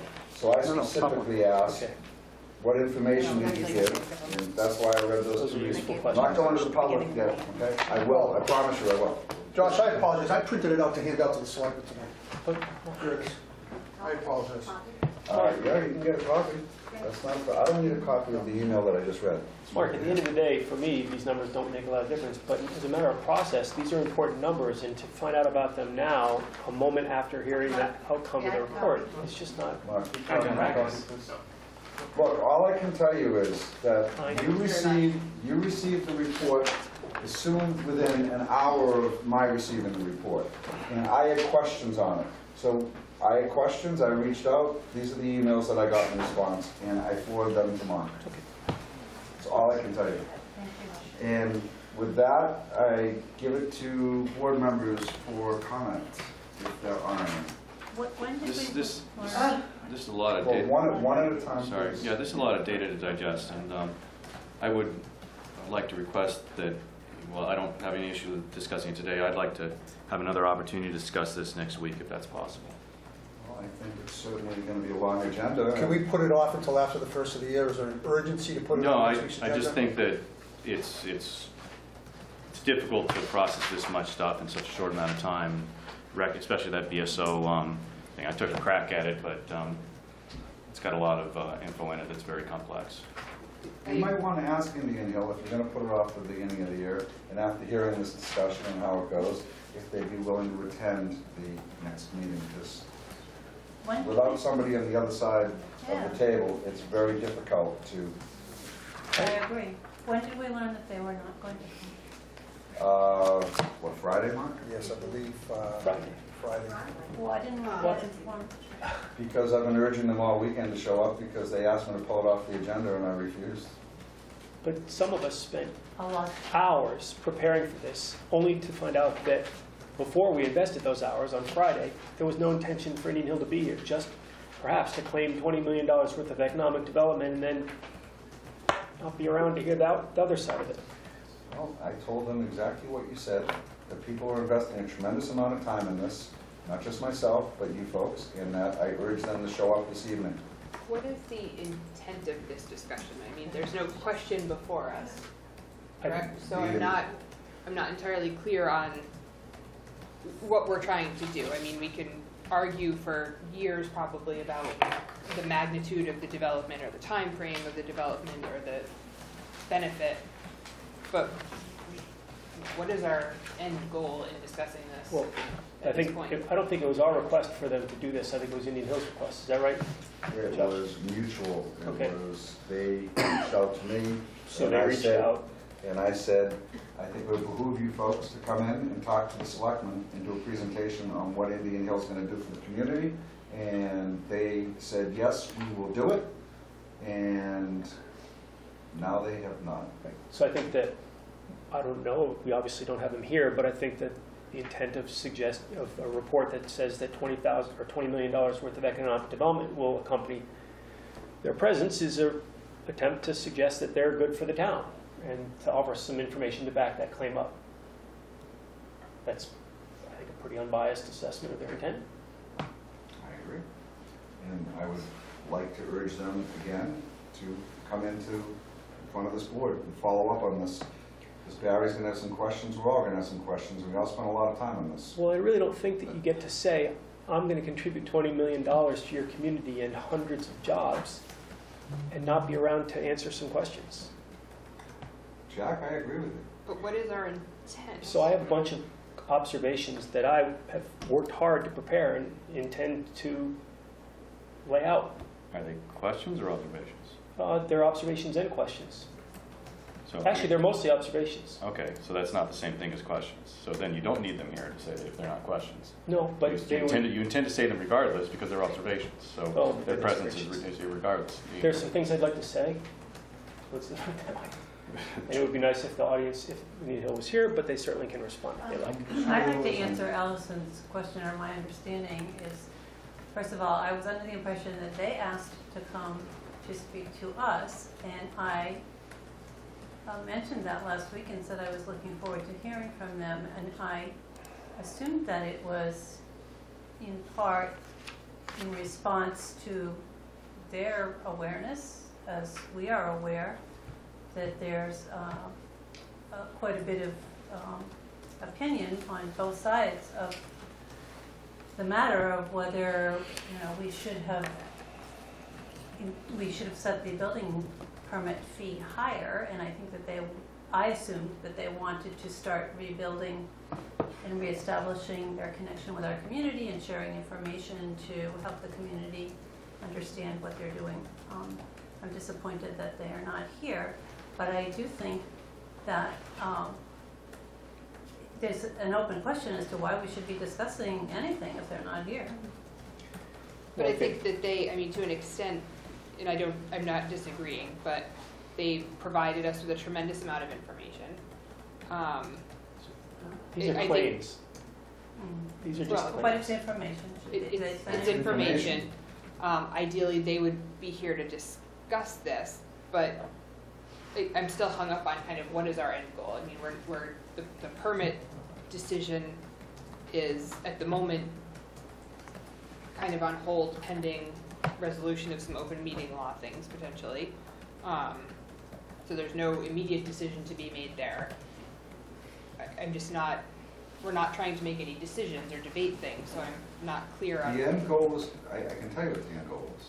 The end goal was that there is a very large complex moving to town. Probably the largest, not probably, the largest complex square footage-wise that's ever been built in the town of Groton. Correct. That is going to have tremendous amounts of impacts on traffic, hopefully noise, but good noise and not bad noise, and other economic impacts. And collectively, all of those things that Indian Hill is supposedly going to bring to Groton, they were going to present. Now all of a sudden, they're not here. And I read to you what they forwarded. Understood, and I agree that I wish they were here, but I think that their potential concerns about the atmosphere here are not unreasonable. And I think that, you know, if they were confident that they were coming to share that information, that they probably would be here. But since the perception is perhaps that they're here to make some claims that we can then counter with our observations. It's not even Indian Hills claims. It's a professional in the industry who did an analysis based on raw budget data that was provided and a model that he created for another community. I don't know that it's Indian Hill claiming anything. I think it's an established, I mean, well, you know, I just have a challenge that it's Indian Hill's claim. I'm just not. Jack? It's their data, which then somebody used their data, absolutely, and they know their budget data, they know their business plan, as we would hope anybody would. You're absolutely right. And then somebody else used that, plugged into the model they developed for another organization, and derived some content. Now, it'd be nice, and that's why I say I would love to know and dig more into that original study, to understand that model, understand the synopsis, understand how things do and don't relate to the differences of Groton and Stockbridge versus Lennox, so that I can, you know, parse it. I don't doubt that, you know, I would come up, you know, I don't know, you know, but even if it's, I mean, would it matter if it's half of that? You know, would it matter if it's a quarter of that? Would any of that matter? I don't know. Maybe it would to some people, but. Well, it mattered enough to make the claim that there was $20 million of economic development coming to Groton. It mattered enough for somebody to ask this gentleman in Williams College. It mattered enough for them to give information. It mattered enough for it to be put in front of us today. So it matters enough to be discussed. The idea that it's someone else's data, it was someone else's, came at the request of Indian Hill, and Indian Hill has it representing them. And so I think we cannot just say there's $20 million worth of economic development and leave it at that without anybody asking some questions about it or making some other observations as a result, such as, what does that mean for tax revenue for Groton? And these are the things that I want to discuss tonight.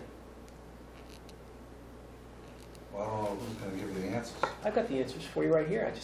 We could actually have a lot of this already done if we just started talking about it. Well, I mean. So instead of. Well, you have the answers. I have some of them. I have some examples, and I'm glad to go through it. Okay. Well, I just want you to understand that you are going to be challenging a world-renowned PhD in economics. So are you the one who prepared this, and do you have a PhD in economics? No, I don't have a PhD in economics. You have a degree in economics. Josh, actually, I'm not going to go through this grilling. No, I'm very serious. Oh, You're going to challenge these things that I want to know on what basis you're doing. Josh, first of all, that's irrelevant. And secondly, no one said I was challenging his outcomes. Okay, so I don't know why you're going down this path. I simply said I have some numbers with regard to tax revenue to the town of Groton. It has nothing to do with his numbers. Okay. Do you mind? Let's hear it. Great, thanks. I do have some observations that we should all consider. Wow. Okay, so first of all, Indian Hill put out a document called the activity projections document. They gave it to the planning board, and that document suggested they might have as many as 82,000 visitors over the course of the year. But their number is 44,000, and that's fine. I'd rather have a number directly from them rather than derived from the document, although my numbers assume 82,000 visitors. I did want to make clear that contrary to what the gentleman who has a degree in economics stated with regard to his local economic generation, Tanglewood's not located in Lennox, as he states in his document. It's located in Stockbridge. And I know because I called Lennox, and they told me to go talk to Stockbridge. And I talked to Stockbridge. I talked to their town administrator. I talked to their building inspector, who told me amazing things about the new building in Tanglewood. And it's an $18 million building, 6,000 square feet. Told me all about their building permits, and that's a story for another day unless people are interested. But what I am concerned about is a few things. First of all, here we get some numbers about jobs and about economic contribution. But on October 4th, we were all provided with information from Indian Hill that we read before we made our decisions on the permit. You all saw this in a PowerPoint. This is page 26 of the PowerPoint. And in this PowerPoint from Indian Hill, they state that the economic impact to the Berkshires will be $103 million. and the economic impact to Lennox will be $40 million. This is information that all of us were given before we made our building permit, information provided by Indian Hill. This information is nowhere to be found in the document that the gentleman provided, and certainly not in the summary, but it also states that in this information provided to us, that Tanglewood will create 1,200 jobs for the town of Lennox. And that's not the case either. This is information provided by Indian Hill to us on October 4th. I'm really concerned about that information, the accuracy of that information provided to us days before we made our permit decision based, and we rationalized it based on economic development, but we can go through more of that later.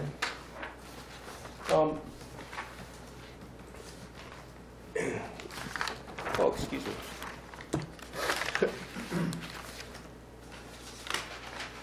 So, but if we're going to go through this assertion of $20 million,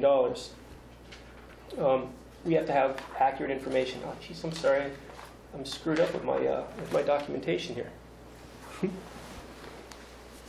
My apologies, everybody. Give me a second.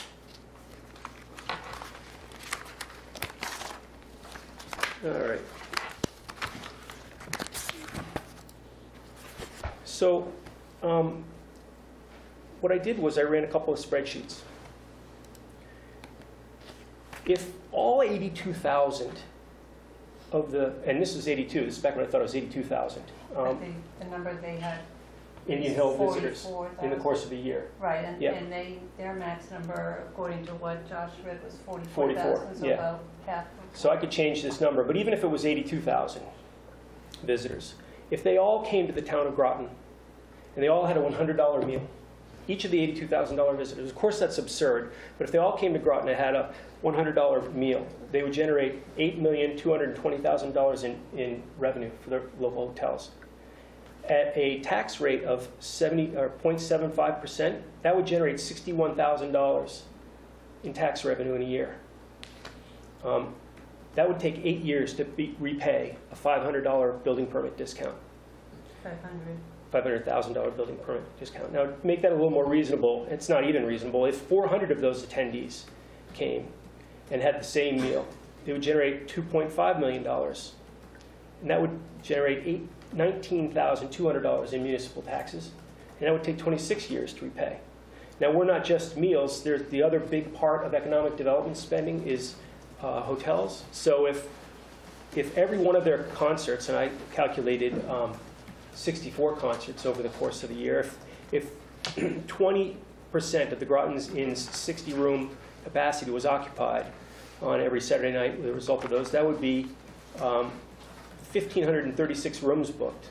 I don't know what the rates are at Groton Inn, but if they were charged $400 a room, it'd be $600,000 in revenue, which is great. If we had a 6% room tax, that would generate $37,000 in revenue for us here.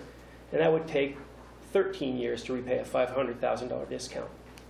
If you put even the rooms number and the meal number together, it still only generates $56,000 a year, or roughly 9 years to repay a $500,000 discount. So we throw big numbers around when we talk about economic development.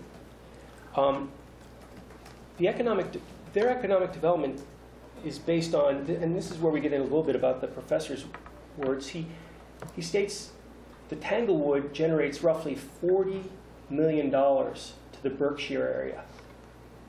That's based on 350,000 visitors at Tanglewood who stay an average of 3 nights.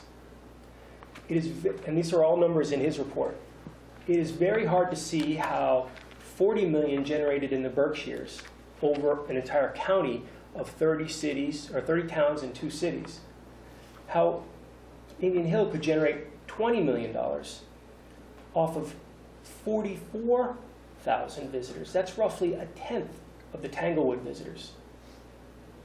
And Indian Hill visitors, according to this gentleman's study, will likely stay fewer nights in Groton than Tanglewood visitors will stay. The proportionality of the Tanglewood experience versus the Groton experience doesn't make sense. And so I am sure he's a qualified economist, but it doesn't make sense to me that a 1,000-person audience at Tanglewood generates $40 million, and a 44,000-person audience at Indian Hill generates $20 million. I just don't get it. More importantly, what I'm really concerned about is that first thing that I mentioned, and that is the materials that we were sent were wrong.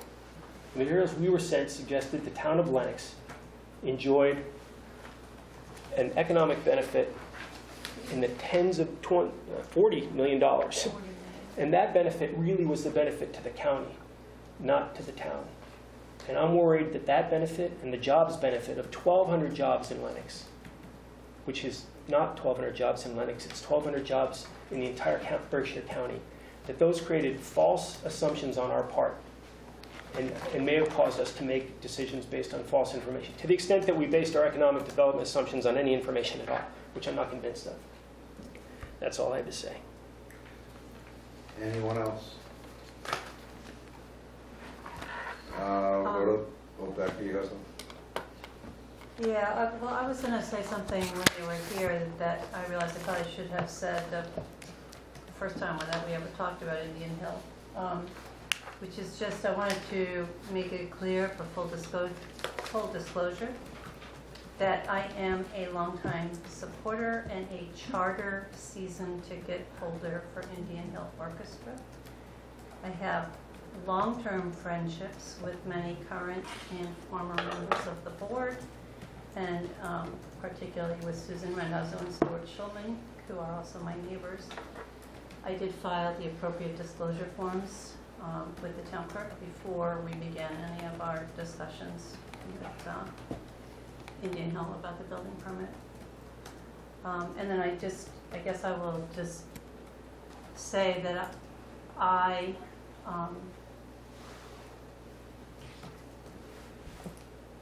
want Indian Hill to succeed, and I think that they're going to be a positive addition to our community, but I'm very unhappy with the process as it has unfolded so far.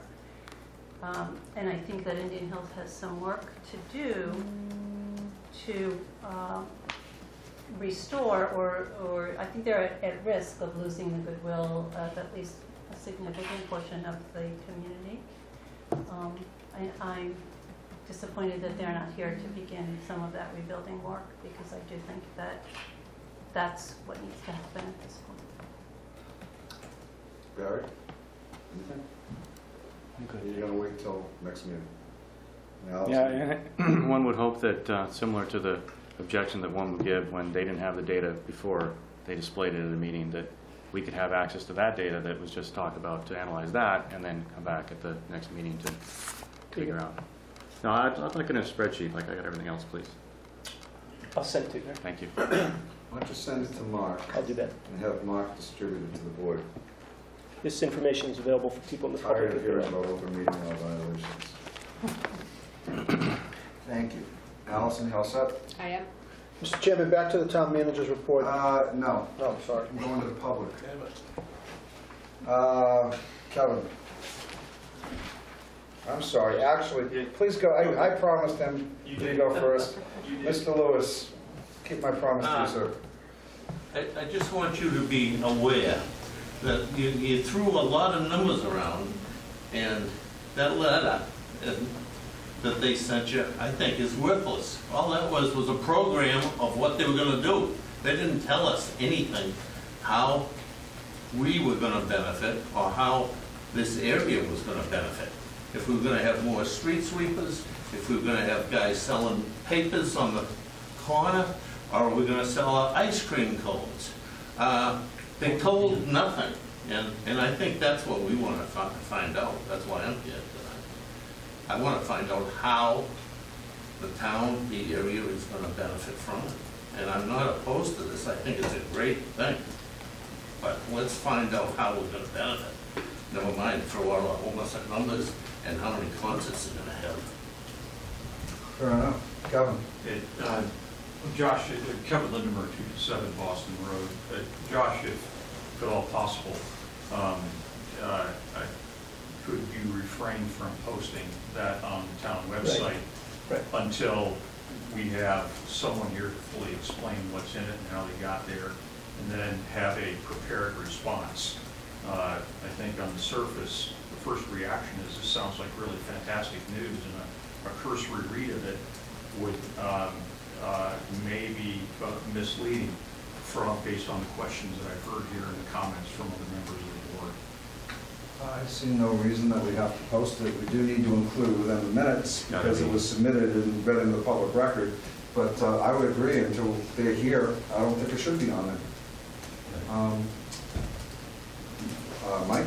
Oh, well, we'll get back to you. I can just intervene for a moment because I feel a little bit differently. I think that if some members of the public have this information and are potentially using it, you know, so that they can make informed observations and raise concerns, it seems only fair to me that everyone should have access to it. If it's going to be included with the minutes, wouldn't that actually be there? No, the minutes, when we approve them, the minutes get posted, but the backup documentation stays in the file associated with each meeting, if I'm correct. Am I correct? We can attach it. You want to attach it? Whatever you want. Please do. Then, rather than posting it directly on the town website, when we approve the minutes, attach them to the minutes, and that way somebody can have access to them. I know. So I assume we won't discuss this then until after those minutes have been published and the community has had a chance to review that? Well, I hope Discuss what? Barry wants this back on the agenda so he can discern the BSO report that Dr. Shepard did, if that's what I heard you say, so you could offer comments more intelligently. Just like to understand it better. And I have had an offer to have a discussion to vet and understand in more detail the process and procedures. Look, I think in having this meeting with an empty table is not doing us any good, it's not doing the public any good, it's not doing Indian Hill any good. And after hearing some of the comments and whatnot, I implore Indian Hill to reconsider their position and to come back at a future meeting. I'm sorry, did you just imply that you've set up or have been I'm not invited? set up. Or that there's, I mean, I guess I think if it's not necessarily helpful for one member of the Board of Selectmen to go get it, Anybody can do anything they want to do, reach out to anybody they want to. but have a private explanation of what they were going to maybe explain here to all of us. It's not necessarily that's what they're going to explain.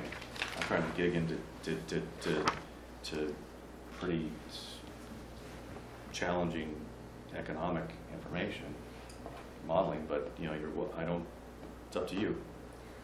I mean, you can go do the same thing.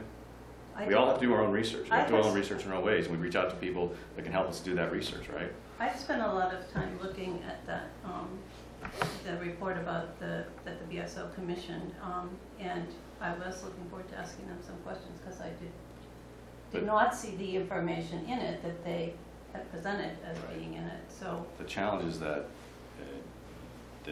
Indian Hill is not necessarily the members of Indian Hill are not necessarily conversant in understanding the BSO report at a level beyond which it was presented. Right? They're not the experts behind it. But they're the ones that gave us these couple of facts that they, contributed to that report. They forwarded on. Well, actually, they didn't forward on anything. Mr. Yeah, they did. Mr. Shepard. Hold on. You're going back to October 3rd, but Mr. Shepard sent a letter on his own to us. Actually, it came through, if I'm correct, did it not come through Indian Hill? Yes. So it was sent to Indian Hill and they forwarded it to us, just so you know. Right, so we got the full report in a lot of different ways, actually. But it was the Indian Hill who extracted some information and presented it to us. And when I got the full report and went looking, I said, I can't find these numbers aren't showing up here. Yeah, you're talking about the BSO report. Yeah, the BSO report. Yes, which was also produced in October, although the date of October 3rd versus the date that this was posted, I don't know if they align. No, but it's this. Man. So what's happened is on October 3rd, Indian Hill sent to Mark, and October 4th, Mark sent to us that PowerPoint. That PowerPoint has data on jobs and economic development for Lennox that were supposed to imply what could be done for Groton. However, those numbers, the jobs numbers and the economic development numbers, are for Lennox are nowhere in the report. In fact, it doesn't even mention Lennox in his big report that you have there. Those numbers are erroneous for Lennox. They're just wrong. They are attributed right there to that. So someone made a mistake. Look, that should be addressed. So the county Absolutely. versus That was Lennox, yeah. presented to us. That's right. And that was data that was Right. used. So they either need to verify that and say, yes, it's correct, or no, it was a mistake, and correct it. Well, you can't correct it. It's correct now. We made decisions based on an assumption of economic development. To my knowledge, the only information any of us had on economic development were those numbers. Those numbers are wrong. Okay? They are. There's no reference to Lennox economic development in this report that those numbers reference. And the only thing close to those numbers in this report is for the entirety of Berkshire County. That, I do agree with you there, Jack. Well, thank you. No, It's you, just it's like saying the sun's coming up. It's just a fact. gotcha. So Becky, we need some answers on that. Well, we need answers from Indian Hill as to why these numbers, are these numbers or are they not wrong? Mark, can you get that? Want to send a letter or call them and contact them to see what the discrepancy between them? Why don't we ask it another way? Oh, We noticed a discrepancy between those two. I just said discrepancy. I know, but it was articulated as. Fair enough. Mike and then Bob Hargrave. Are you all set? I'm all set. I was just going to add that, taking Jack's example for the meals tax and the hotel tax, don't forget about the benefit to the inn owner and to the restaurant owner and the jobs it creates and the business climate you create. There's a compounding factor there too. It's not just the direct meals tax and sales tax. There are other things. You're right. But as far as for small, so job creation and business environment are largely the kinds of things that you elect governors and stuff on. Selectmen are really responsible for the most part, I can't speak for all selectmen, but largely I think when we think of economic development, we think of the local quality of life and the impact of business on our budget. And certainly it's wonderful that these hundreds of thousands or even millions of dollars will come into our town and will go into these local businesses and will benefit these business owners and will trickle down to the town in some way. But I want my only intent was to show how those help our budget and how they offset compromises we make in permit fees. We made roughly a $500,000 compromise in our permit fee, and it'll be a long time. Where did the 500, well, I wanted to ask that for the last hour. And it'll be a long time till we see that paid back. It's okay. He can say we made a $500,000 discount. I can Next say week we it'll made be a $1 million. I can say we made Next week it'll be $1 million. $220,000 benefit. It's semantics and it doesn't matter. You have another question. So, to Jack's point, I mean, there is value, to Jack's point in regards to what Indian Hill brings to this community in regards to quality of life. So let's touch upon that. So the quality of life of the concerts that we're all going to be able to attend. The quality of life that our students are going to actually have an after-school program where we don't have any further. We're going to be able to expand our music program. The dream of even Dare to Dream of something that we could never have without the reach of Indian Hill, perhaps a GE orchestra, could actually exist in our district. There's a lot of things, the quality of life, that you can't put that price ticket on, to Jack's point. In other words, in aspect to the financial value, we can start a relationship with Indian Hill before they finish. We can actually have their staff come to our schools and teach after-school programs in our schools. And then when the doors do open, instead of the bus bringing the kids to our school, they bring it to theirs. So this financial benefit can start well beyond the doors opening. And this benefit does help our town because our town gets assessed from our district. So and that's just touching on the surface of what Indian Hill can do for our district. To this gentleman's point, he wants to know what will they do for us? Well, there's many different things they can do for us. It's just a matter of, instead of deciding, did we make the best decision on this permit? Because unless I'm mistaking something, if there's no open meeting law violation, this permit is done. Is that correct? So if this permit is done, instead of hashing out whether you made a good decision, whether you made a bad decision, why aren't we hashing out how to build up our economic community around Indian Hill? Because at this point, the way that I see it as a taxpayer is, you all approved this permit, and now it is your responsibility to ensure that Indian Hill is successful and it reaps the town reaps the benefits of Indian Hill being here. So instead of painting this picture of them being bullies and them getting a free ticket and them having no economic value, I think it's in the best interest of taxpayers if we came to an agreement that that water is under that bridge. Now let's build up a plan to benefit from them being here, because they're here. Unless I'm mistaken, they're here. So that, I think, is what we need to be concentrating on. I think that's a good point. I mean, I think that we probably wouldn't have had this discussion had we not been told that there was a $20 million economic benefit to the town, and felt the need to, A, frame what is a $20 million economic benefit. First of all, is it reasonable? What is it? And how do we interpret it as a benefit to the town? I think those were the impetus for the comments tonight. Just as a clarification, it does not say to the town.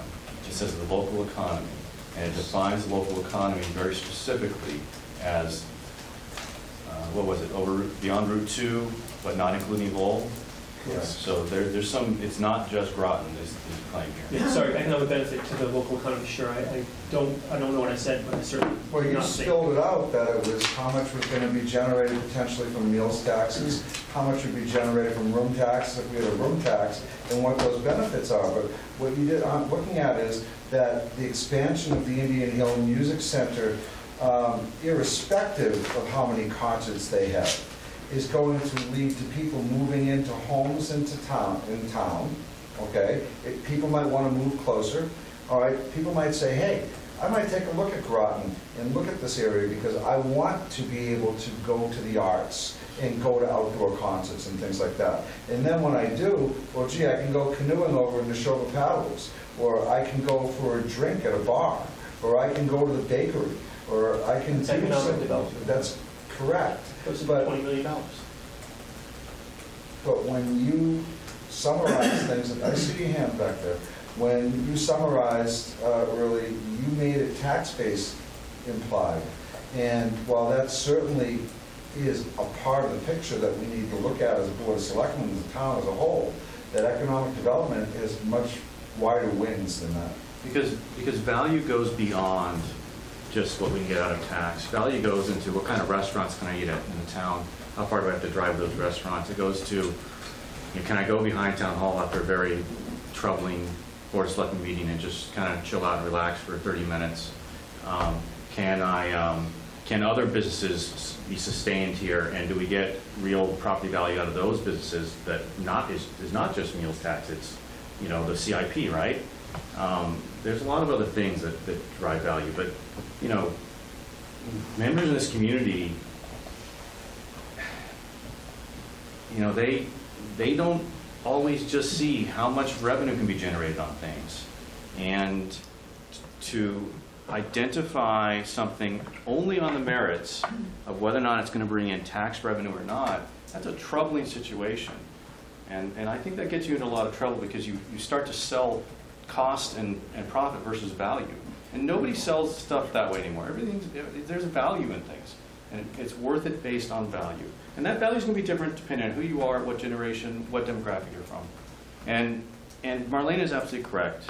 You know, and I've stated this personally, that you know, it is incumbent upon this board, or at least I'll just say myself, excuse me, to start to help to drive that synergy from getting Groton on the map with a product like this, and hope and try and plan and you know, leverage the Economic Development Committee and leverage the GBA and leverage other assets to try to drive as much potential for Groton and our partners in the other communities as possible.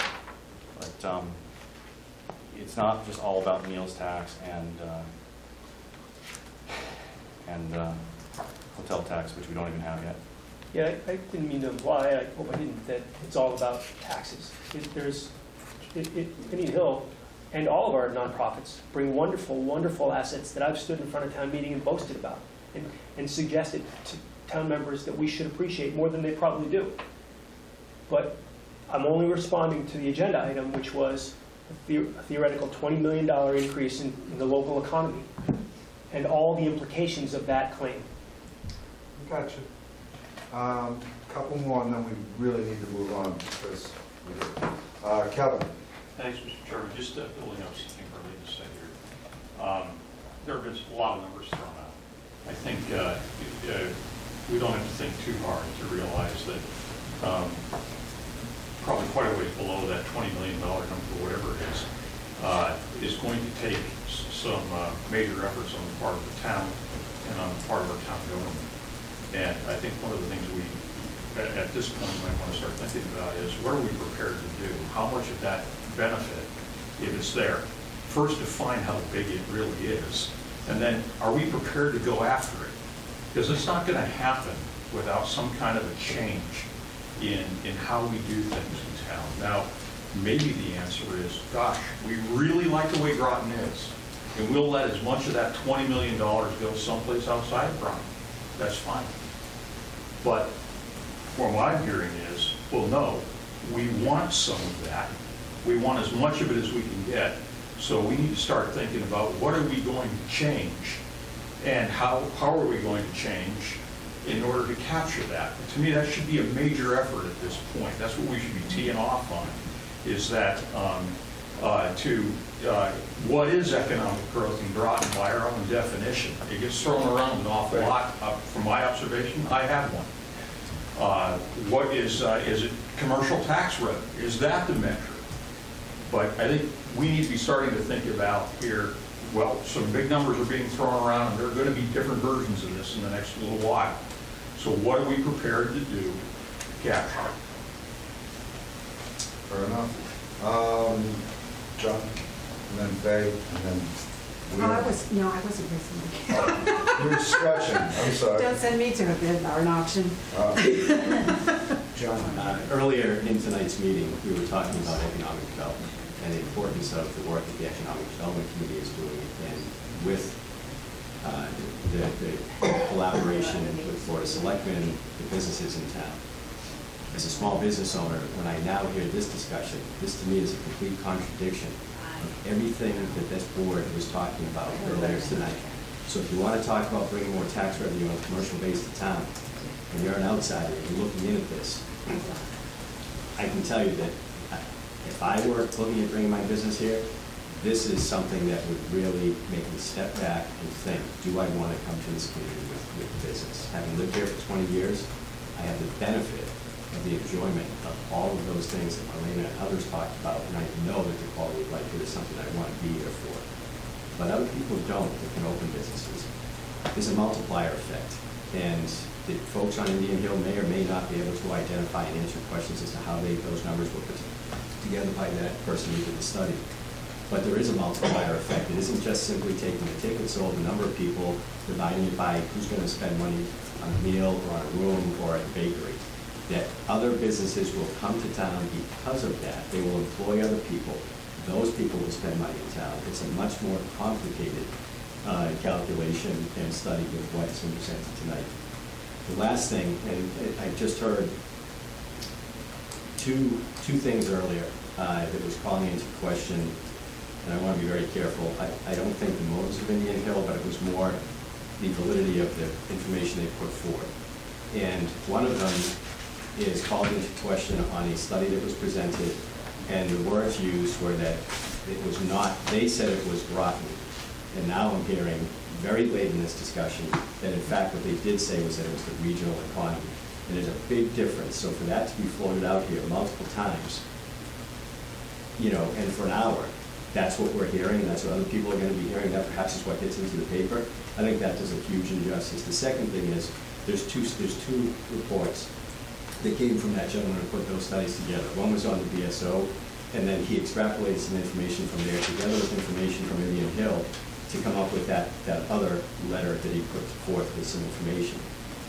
The BSO report was used to discredit the Groton report.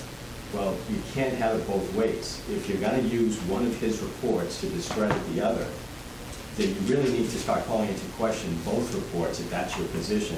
Don't take the logic that this one's not accurate because I'm going to use this other one prepared by the same person and use that to discredit this. The other way around. Maybe he made a mistake in the BSO report and the facts are that what he's got in this report are more factual. So I think, I just feel like, and this goes to Mr. Lunimer and it goes to what Marlena said, we need a healthy dialogue. We need a dialogue that is going to show that we control, I say the community, the boards, we have bylaws, we have a master plan, we have things in place to basically provide the type of growth that the residents of this community have voiced their opinions on, and that this board, and that the master planning committee, and that the planning board do their best to adhere to. So those things are in place, but let's use those tools to the best of our ability. Let's try to make this a positive dialogue, and let's be really careful about putting bullet points out there that aren't factual or that perhaps can lead people to draw the wrong conclusion. Thank you. All right, so I think we're going to conclude this for the evening. We're all set, and why don't you put this back on the agenda for the second meeting in January? How's that sound, Mark? And then Barry can come forward, and if you would, please invite Indian Hill one more time to attend that meeting. Can I ask a question? What is the schedule in January? Every other week. Every week. January 8th, January 15th, January 22nd. Wait, one of those is Martin Luther King Day. Should probably be the 15th. Well, then we won't be meeting on the 15th, but we'll meet on the 16th because That's why I'm asking. if we're going to take off for 2 weeks for Christmas and New Year's, which we are, I think we need to get back on track in budget season by meeting. All right, so we're meeting on the weekly 8th. basis. The 15th is Martin Luther King, that means we're meeting on the 16th. 16? Well, then we'll be back. Can I ask a question? Yeah. If Indian Hill refuses to come in and doesn't want to come in, am I still going to put this on the agenda so we can have this discussion? Barry, do Please don't. you want to have a chance to comment on this, or can you? Look, it's up to the board's discretion. It's fine. I mean, I was trying to honor your request. No, it's all good. You know what? There's no point to Invite Indian Hill in. dig us down a rabbit hole. I'd rather just move forward and do the good work to bring economic growth to the town. I would suggest you invite Indian Hill in. Well, I'm going to invite them. In the spirit of being a community partner. And if they don't want to come, we're going to move on. Understood. Mr. Chairman, do I go to my weekly report now? How about you go to your weekly report? This is the time of year for the selectmen to renew their annual licenses. I'd like to read them into the record, page by page, and have the selectmen vote them page by page. What page? It starts on page 6 in your packet. Yep. Yes, he said 6. So I'll read it into the record, Mr. Chairman. Omahi Realty LLC doing business as Boston Road Market. Take your conversations outside, please. Sorry, John. Sorry, Mark. Please. 871 Boston Road for package store, all alcohol license, hours of operation daily, 7 to 11. No Excuse me, Mark. Mark, please. Will you take your conversation outside of the room, please? Thank you. Hours of operation daily, 7 to 11. No alcohol sales before 10 a.m. on Sundays. License to expire December 31st, 2018. Groton Market, Inc., John Madigan, manager, located 235 Main Street, package store, alcohol. Hours of operation Monday, Saturday, 9 to 9, Sunday, 11 to 6. License to expire December 31st. Marchand, Dennis H. and Estelle C. doing business as Craven's Package Store, Dennis Marchand, manager, located 77 Boston Road, package store, all alcohol license. Hours of operation Monday to Saturday, 8 to 11, Sunday, 10 to 11. Philos Cucina, Inc., doing business as Philos Cucina, Oswaldo Philo, manager, located 235 Main Street, CVL and carrying license. Hours of operation Monday to Thursday, 11 to 8, Friday and Saturday, 11 to 9, Sunday, 4 to 8. Donald Supermarket, Stephen Smith, manager, 250 Main Street for CVL, hours of operation Monday to Friday, 8 to 9, Saturday and Sunday, 8 to 8. I'd ask the board to approve those licenses. So moved. Second? All in favor? Aye. Aye. Main Street, Main House Inc., Chang Wen Hong manager, located at 495 Main Street, Unit 3C, CBL, hours of operation daily 11:30 to 10. Groton House Pizza, Stefanakis manager, located at 129 Main Street for CBL and entertainment license, hours of operation daily 11 to 9. Santi's Restaurant and Dairy Bar, doing business as Johnson's Restaurant and Dairy Bar, Richard Santiano manager, located at 164 Main, Boston Road, CBL and carry, and hours of operation, summer hours daily 6 to 9. Winter hours Sunday 6 to 3. Gilson Family Herb Enterprises Inc., doing business as the Herb Lyceum, David Gilson manager, located at 368 Main Street for CBL and carry-in. Hours of operation daily 10:30 to 11. FJ Catalano Enterprises Inc., doing business as Dunkin' Donuts Groton Center, Steve Catalano owner, located at 133 Main Street for CBL. Hours of operation daily 6 to 7. Courtney's Donuts, doing business as Dunkin' Donuts Groton Forge, Steve Catalano owner, located at 3 Forge Village Road for CBL. Hours of operation daily 5 to 7. Courtney's Donuts LLC, doing businesses Dunkin' Donuts Groton Shell, Steve Catalano owner, located at 318 Main Street. Hours of operation daily 6 to 9. Groton Towing Inc., Robert Olson manager, located at 455 Main Street for Class 2 license. Hours of operation Monday to Friday 8 to 6, Saturday 9 to 12, 24/7 for towing. And ask the board to approve those licenses. So moved. Second. Further discussion? I'm just wondering, Mark, what is entertainment? They have to, if they have a pinball machine or a trying to think back, Yeah. yeah, trying to think back to Allison's age, Pac-Man, Yes. yeah, thank you. Oh. They still have pinball, though. I know. They have pinball and they have an arcade. I understand. I'm Two just trying arcade to, machines. I'm just trying to lighten the I mood. appreciate that. Thank you, Allison. And you can sit in the window and watch people on the street too. Correct. Okay, very good. Motion's been made and seconded. Further discussion? All those in favor? Aye. Mr. Chairman, Bruno Ferrara, doing business as Bruno's Pizzeria, Bruno Ferrara manager, 195 Main Street, hours of operation daily 9:30 to 8:30. Gibbet Hill Grill, doing business as Gibbet Hill Grill and Restaurant in the barn at Gibbet Hill Function Hall. Martha Licio manager, 61 Lowell Road, all alcohol restaurant license, 2 of them, and 2 CBL license. Hours of operation for the barn and grill, Monday through Sunday, 11 to 1. Groton Medical Wellness Spa, doing business as Evans Energy Wellness Cafe, Gene Norton Evans manager, located at 493 Main Street. Hours of operation Monday to Thursday, 8 to 6, Friday, 8 to 5, Saturday, 10 to 3. Stephen Hill Pediatric Center, Holly Jarrett, 7 Hills rather, I'm sorry. Holly Jarrett manager, located at 22 Hillside Ave, hours of operation 24/7. Clover Farm General Store, Janet Shea manager, 9 West Main Street. Hours of operation Monday through Saturday, 7:30 to 6. Massa Inc., doing business as Extapa Grill and Cantina, Eric Brambilla manager, located at 765 Boston Road, for a restaurant and all alcohol CBL. Hours of operation Sunday through Thursday, 11 to 10, Friday and Saturday, 11 to 11. Shaw's Supermarket Inc., doing business as Shaw's Supermarket, Michael Beaton manager, located at 768 Boston Road. Hours of operation Monday to Saturday, 7 to 10, Sunday, 7 to 9. Blackbird Cafe Inc., doing business as Blackbird Cafe, Katie Kenny manager, located at 491 Main Street, for CBL, hours of operation daily 6 to 6. I'd ask the board to approve those licenses. So moved. Second. Further discussion? All those in favor? Aye. Station House Restaurant LLC, doing business as the Station House, Andrew McElroy manager, located at 20 Station Ave, general on-premise, all alcohol, hours of operation daily 11 to midnight. I'd ask the board to approve that license. Before you do, why is there no common vic? Because they don't have a food service permit yet? They can't get a common vic without a food service permit. That will be coming back with that. I have an update on a few other things. I just saw Good it question. and just didn't see it. Yep. All right, let's But you handle didn't- that. Can we please handle that separately? Yeah, Can we he's make gonna a have motion on Yeah, that? I moved that, so moved. Second. Seconded. Further discussion?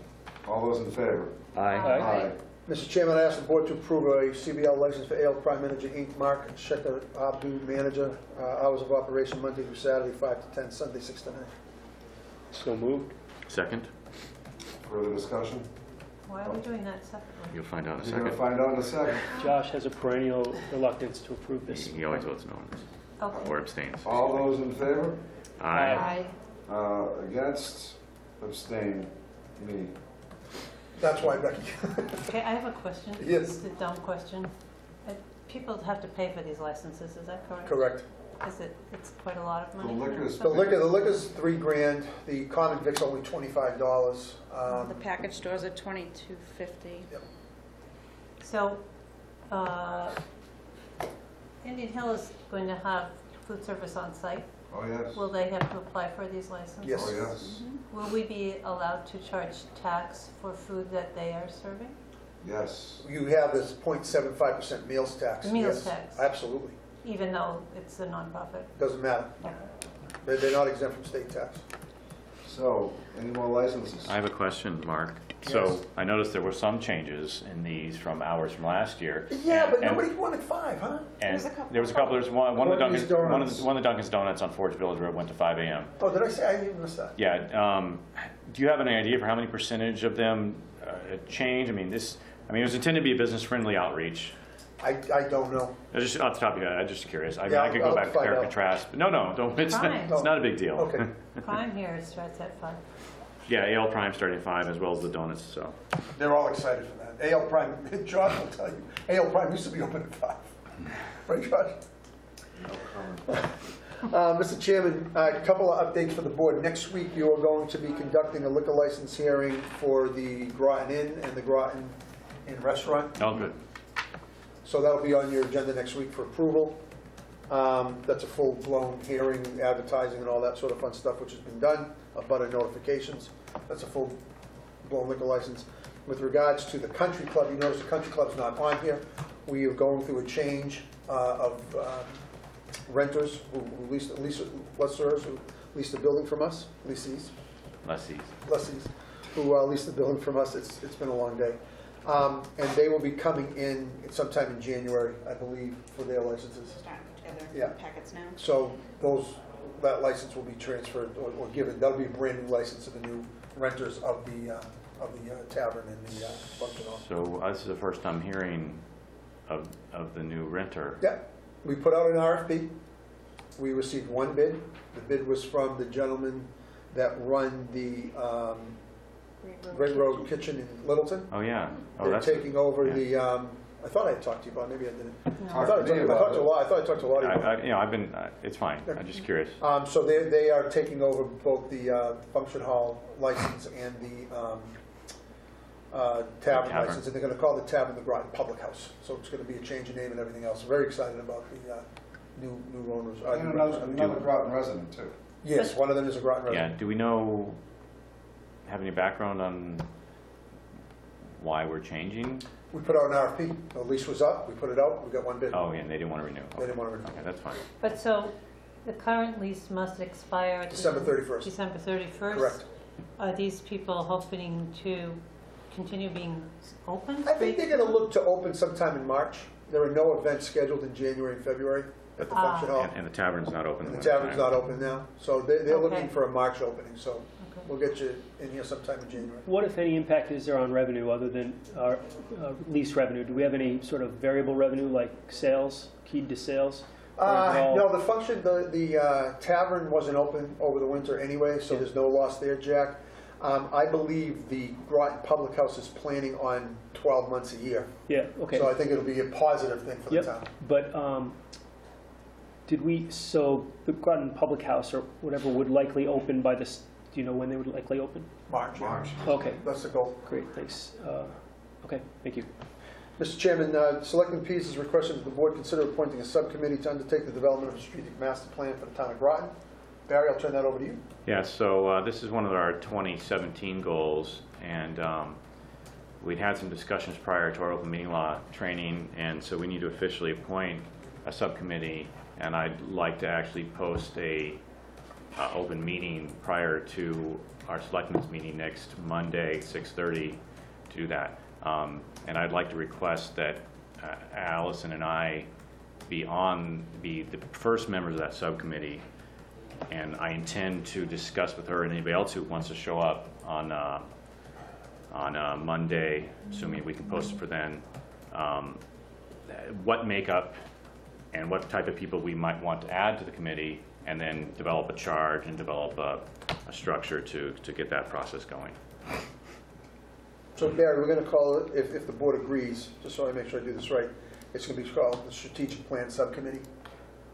I got to know how to post it. Why don't we call it the Board of Selectmen Strategic Plan Subcommittee? That way it's very specific, and it doesn't interfere with anything that might be conflated with like a planning board issue or something like that. I think we should put it clear which ballpark it sits. What's the purpose of the board meeting before the regular meeting? Because we have to have an open meeting to discuss things, and the subcommittee has to meet. And it's just easier for Alice and I to get here at 6:30 for our meeting, because it has to be an open meeting, it has to be published, it's a subcommittee. But so you're asking us tonight to appoint you and Alice? Yeah, that's, yeah. Subcommittee of two. Yeah. Okay, so just the two, okay. I got you now. Yeah, sorry if I failed to explain that well. But you're anticipating also recruiting some other people? to Right, work and with we can brainstorm and figure that out, and then bring that back to the board and say, this may be how we expand or reconstitute the committee greater, and here's the charge we think, and stuff like that. I'm trying to really get this off the ground and launch it. Barry, shoot me a quick email with the proposed agenda so I can post it properly. Sure. I move that we appoint the subcommittee consisting of Barry Pease and Allison Manugian and Mark Haddad initially to be part of the... Where did that come from? to be part of the Board of Selectmen Strategic Planning Committee. You know, it sounds to me like you guys are, first of all, thank you. And secondly, it sounds like you're trying to just get together and brainstorm on ideas and how to do this. And it sounds like you just need to have a open meeting to do that. If we don't appoint you as a subcommittee, you can just go ahead and do it, because you're not a quorum of the board. But we just learned at the last open meeting law thing that any two people assigned to work on a task together is an open We're not, meeting. but I'm saying, And we're going to post it. Yeah. What are you posting as a Board of Selectmen's meeting? No, all I'm saying, hold on, I'm just saying, if we don't assign you to do this, you can just go ahead and come forward with some ideas. Now, if we do assign you to do this, then we basically have to create a committee. And we're going to create if we create a committee, we create it of X number of people, and we need a charge, and we need to say there's 7 people, and there's only 2 appointed right now. That's Barry and Allison, and you're a subcommittee of that committee because you're, you know, in order, blah, blah, blah. So it just gets confusing. I think, all I'm saying, I just want to make this simple. You guys have this idea, go talk about it.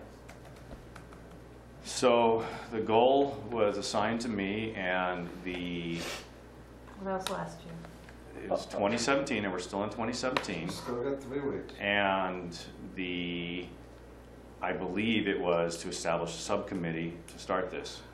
I believe that was actually the goal result.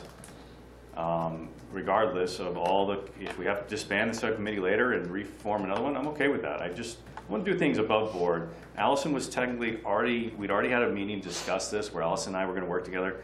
I'd just like to make it all, in this atmosphere, just like to make it all official. Barry, I think you should make it official. I think that the Board of Selectmen should appoint them to a subcommittee. And because they're both selectmen, and there's nobody else, you should work on a charge. And if you don't, and get that charge to the entire board as a whole, and then we can determine how many, if it's going to be 3 or 5 or 7, and you can make that recommendation to the board as a whole. For the time being, my motion stands. Okay, do we need a charge for the subcommittee? I just said, let them make their charge. They're selectmen. They Okay, know so how to do this. Fine, I'm just saying we can have a subcommittee without a charge. Yeah, Okay. we'll either create one or say we need to disband this subcommittee and create a new committee with these things. Thank you. So the motion's made. I don't know if anyone seconded it. Thank you. Sorry, one second.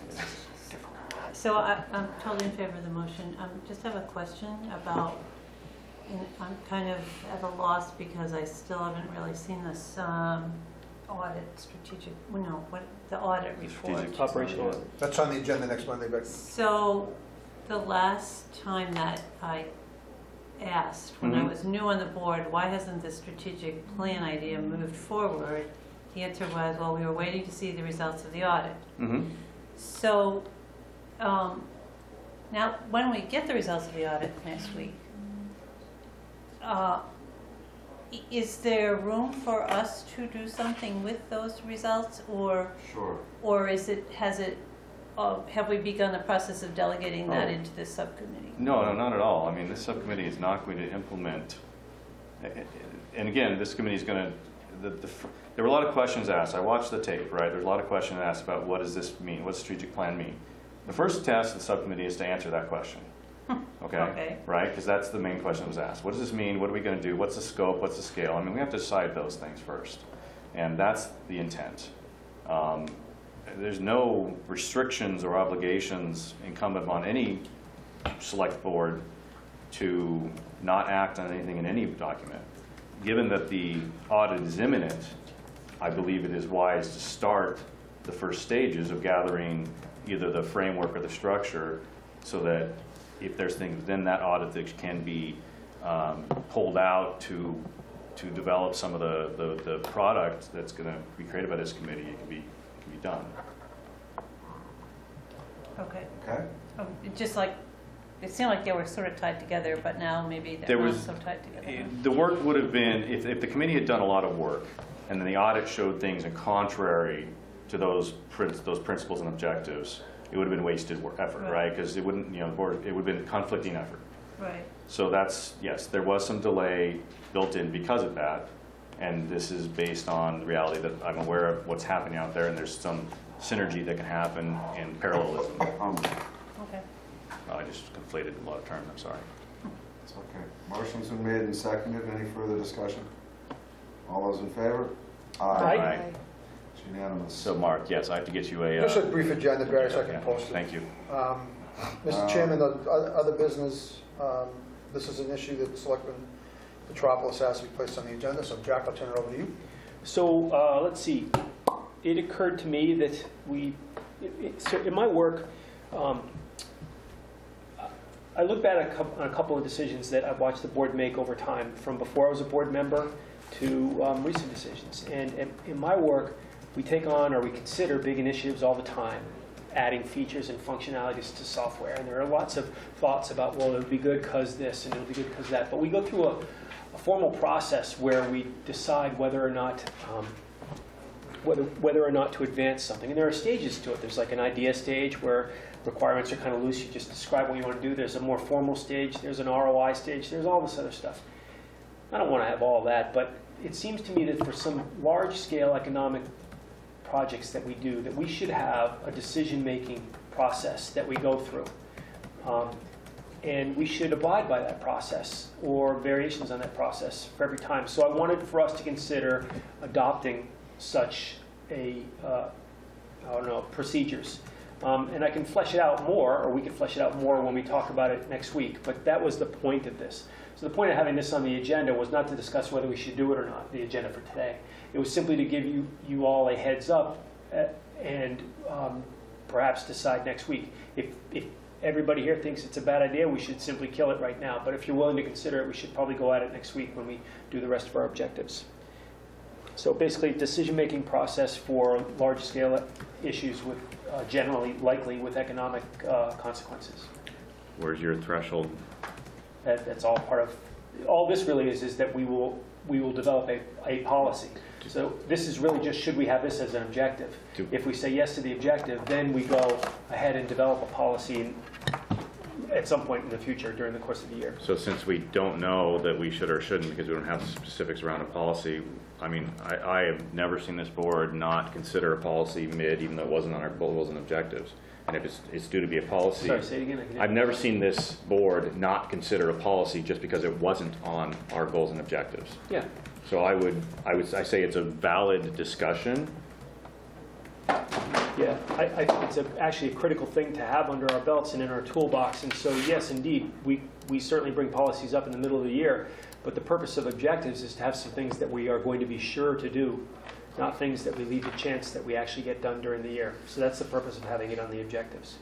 And you have any doubt that if you want this to be on the agenda to be discussed, it won't be discussed? Touche. No, I think it's absolutely something, but I think having it on our objectives for the year, A, says that we are using good practices to drive better practice of ourselves, and it assures that it gets done.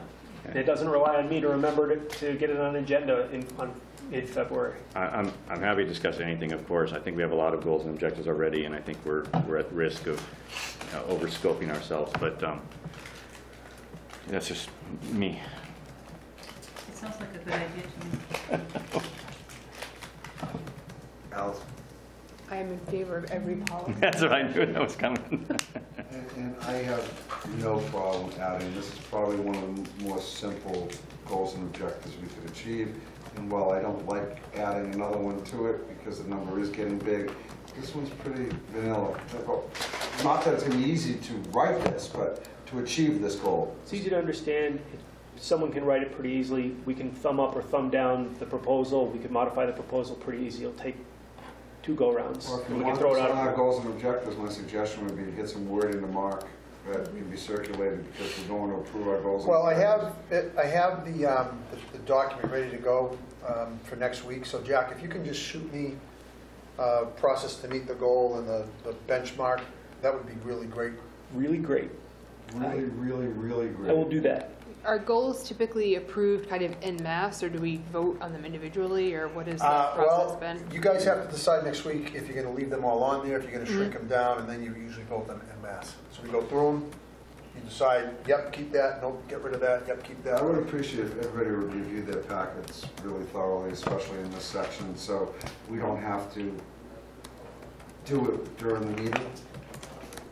Because we have a lot on our agenda next week, I believe.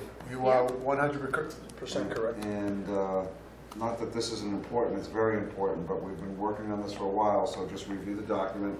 Any track changes or any changes to the final document, let's be ready to roll. Okay? Liaison. I have other business. Oh, other business, please.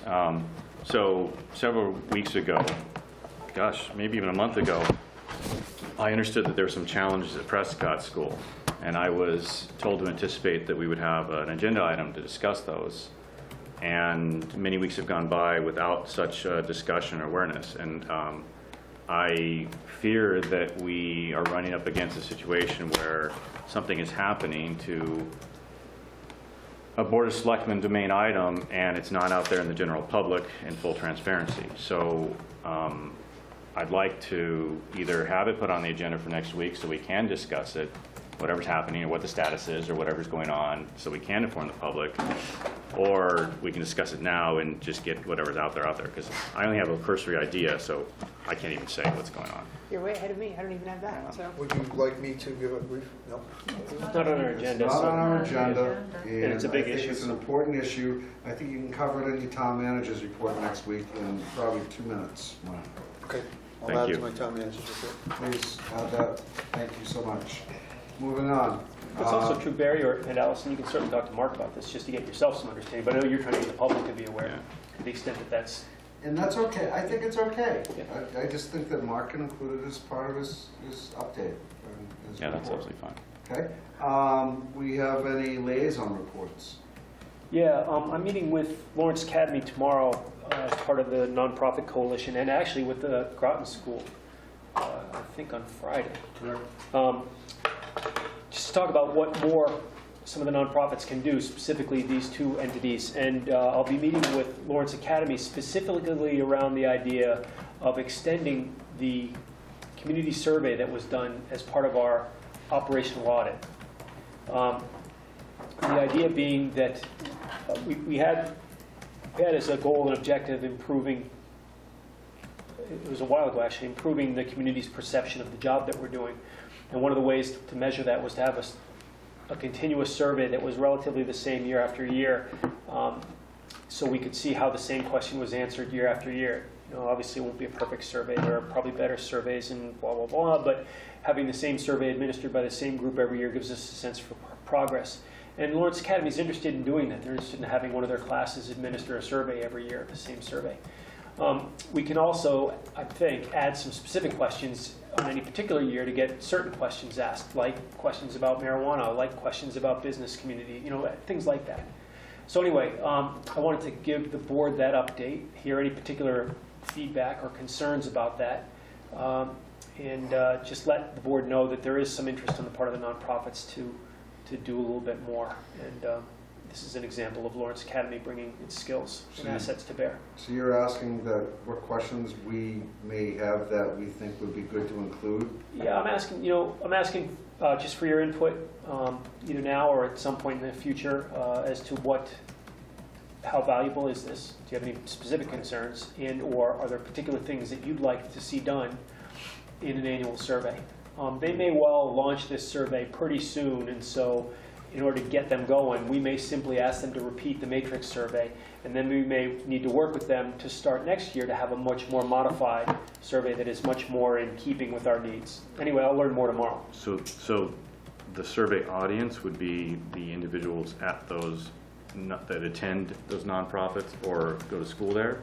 No, I think the survey audience would be town. Oh, but they are going to drive it as a service to, as using some educational yes. So we paid, statistical background. Yeah. Okay. We paid Matrix. I forget what we paid Matrix, Yeah, okay. Mark, do you remember? $4,500 to do a. Oh, $2,500, I'm sorry. To do a survey for us.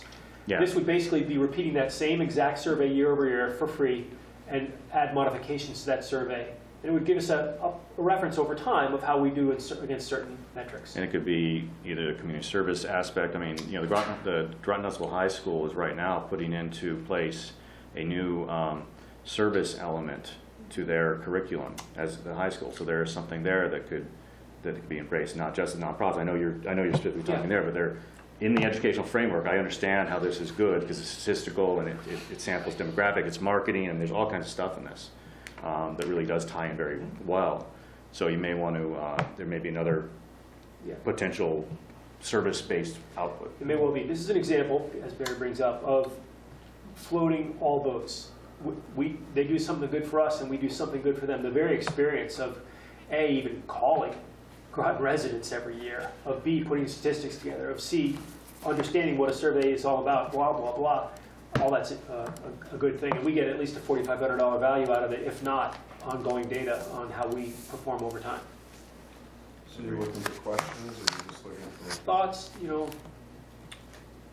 I'm always all for this. I don't remember what questions the matrix survey questionnaire asked. Yeah. So I don't know whether to say just use those same questions or not. I would say, how do the residents of Groton feel about the Board of Selectmen issuing a reduction in the building permit to Indian Hill? Certainly. Absolutely. I want to know. Certainly year over year, tracking if things get better or worse in certain criteria is an extremely valid situation. There was a lot of that in the matrix report, a lot of that baseline stuff, like do you like the way your roads are plowed, that sort of stuff. Yeah, and that helps you gauge, as we're always trying to understand, is how are we doing on our services? Are we meeting or exceeding our service level? Are we below our service level or expected service levels? So there's a lot of value there. Yeah, I think so. I'd like to suggest, unless there are particular objections to this, certainly give me your thoughts. I heard your thought here. But that we let this go for this year. We look at the matrix survey, we decide if it's a valuable survey, and next year we put in place the exact survey we want to be repeated time over time. Maybe it'll be the same as the matrix survey this year. Maybe we'll see a real need for some changes. Okay. Any other liaison reports? Hearing none. We have 2 sets of minutes from regularly scheduled regular session of Selectmen's meetings. The first is from November 20th, 2017. Any questions, changes, motions? I'm going to make a motion that we approve both sets of minutes as presented. I like that motion. We'll go nuts. Was I absent from the second one? No. You were absent at the first one. First one, that's right. So can we do them separately, in which case? Otherwise, I can abstain from the whole vote, it's okay. Just the quicker you do it, the quicker we'll do it. Just abstain from both, the motion's made. Somebody seconded the motion? I'll second the motion, but I can't vote. Motion seconded. All those in What was favor? the date of the minutes? November 20th and December 4th. I thought we just said we were doing them separately. No, the motion's on the table. No, the motion's on the table to collectively approve the minutes. Okay, so I made some corrections on December 4th, right before the meeting with Dawn. So I assume that. I'd like to know what they are. Yeah, that's why I'm looking for them right now. Why don't I withdraw my motion and we'll just approve November 30th? Thank you. She withdraws her motion. Someone want to move to approve November 20th, 2017 minutes as written? I'll move it. Someone want a second? Second. All those in favor, say aye. Aye. Aye. Abstain. Becky, were you an aye? I'm sorry, aye. Now you're an aye. Focusing on this other. Minutes, motion to approve, December 4th, 2017. So moved. Thank you. All right, I'll tell you what my. Second. Second, discussion. Pending amendments. Okay, so on page 2, right under all the italicized part at the beginning, then there's a paragraph that starts Ms. Manoogian. And then in the middle of that paragraph, it says, I'm talking, that although it may have been legal, she was less certain now that deliberating in executive session was wise. Oh, yeah, And yeah. we have removed the 2 words less than. Okay. Clarifying, like, yeah. And then in the next line, no, 2 lines below, she said when she asked for an opinion from the Attorney General and was told, not were told. Those are the 2 changes I asked Don to make. I think you said less than wise. If you read the sentence, it may have said, she said that although it may have been legal, she was less certain now that deliberating in executive session was wise. Oh, because the less, because It's earlier in the sentence. Okay, yes, yep, that's a good catch. Very good. Okay, I knew you. Copy Friendly editing. amendment accepted. Yes, friendly amendment accepted. Someone want to second it? Second. Seconded. All those in favor of both the amendment and the minutes, say aye. Aye. We are adjourned. Good evening.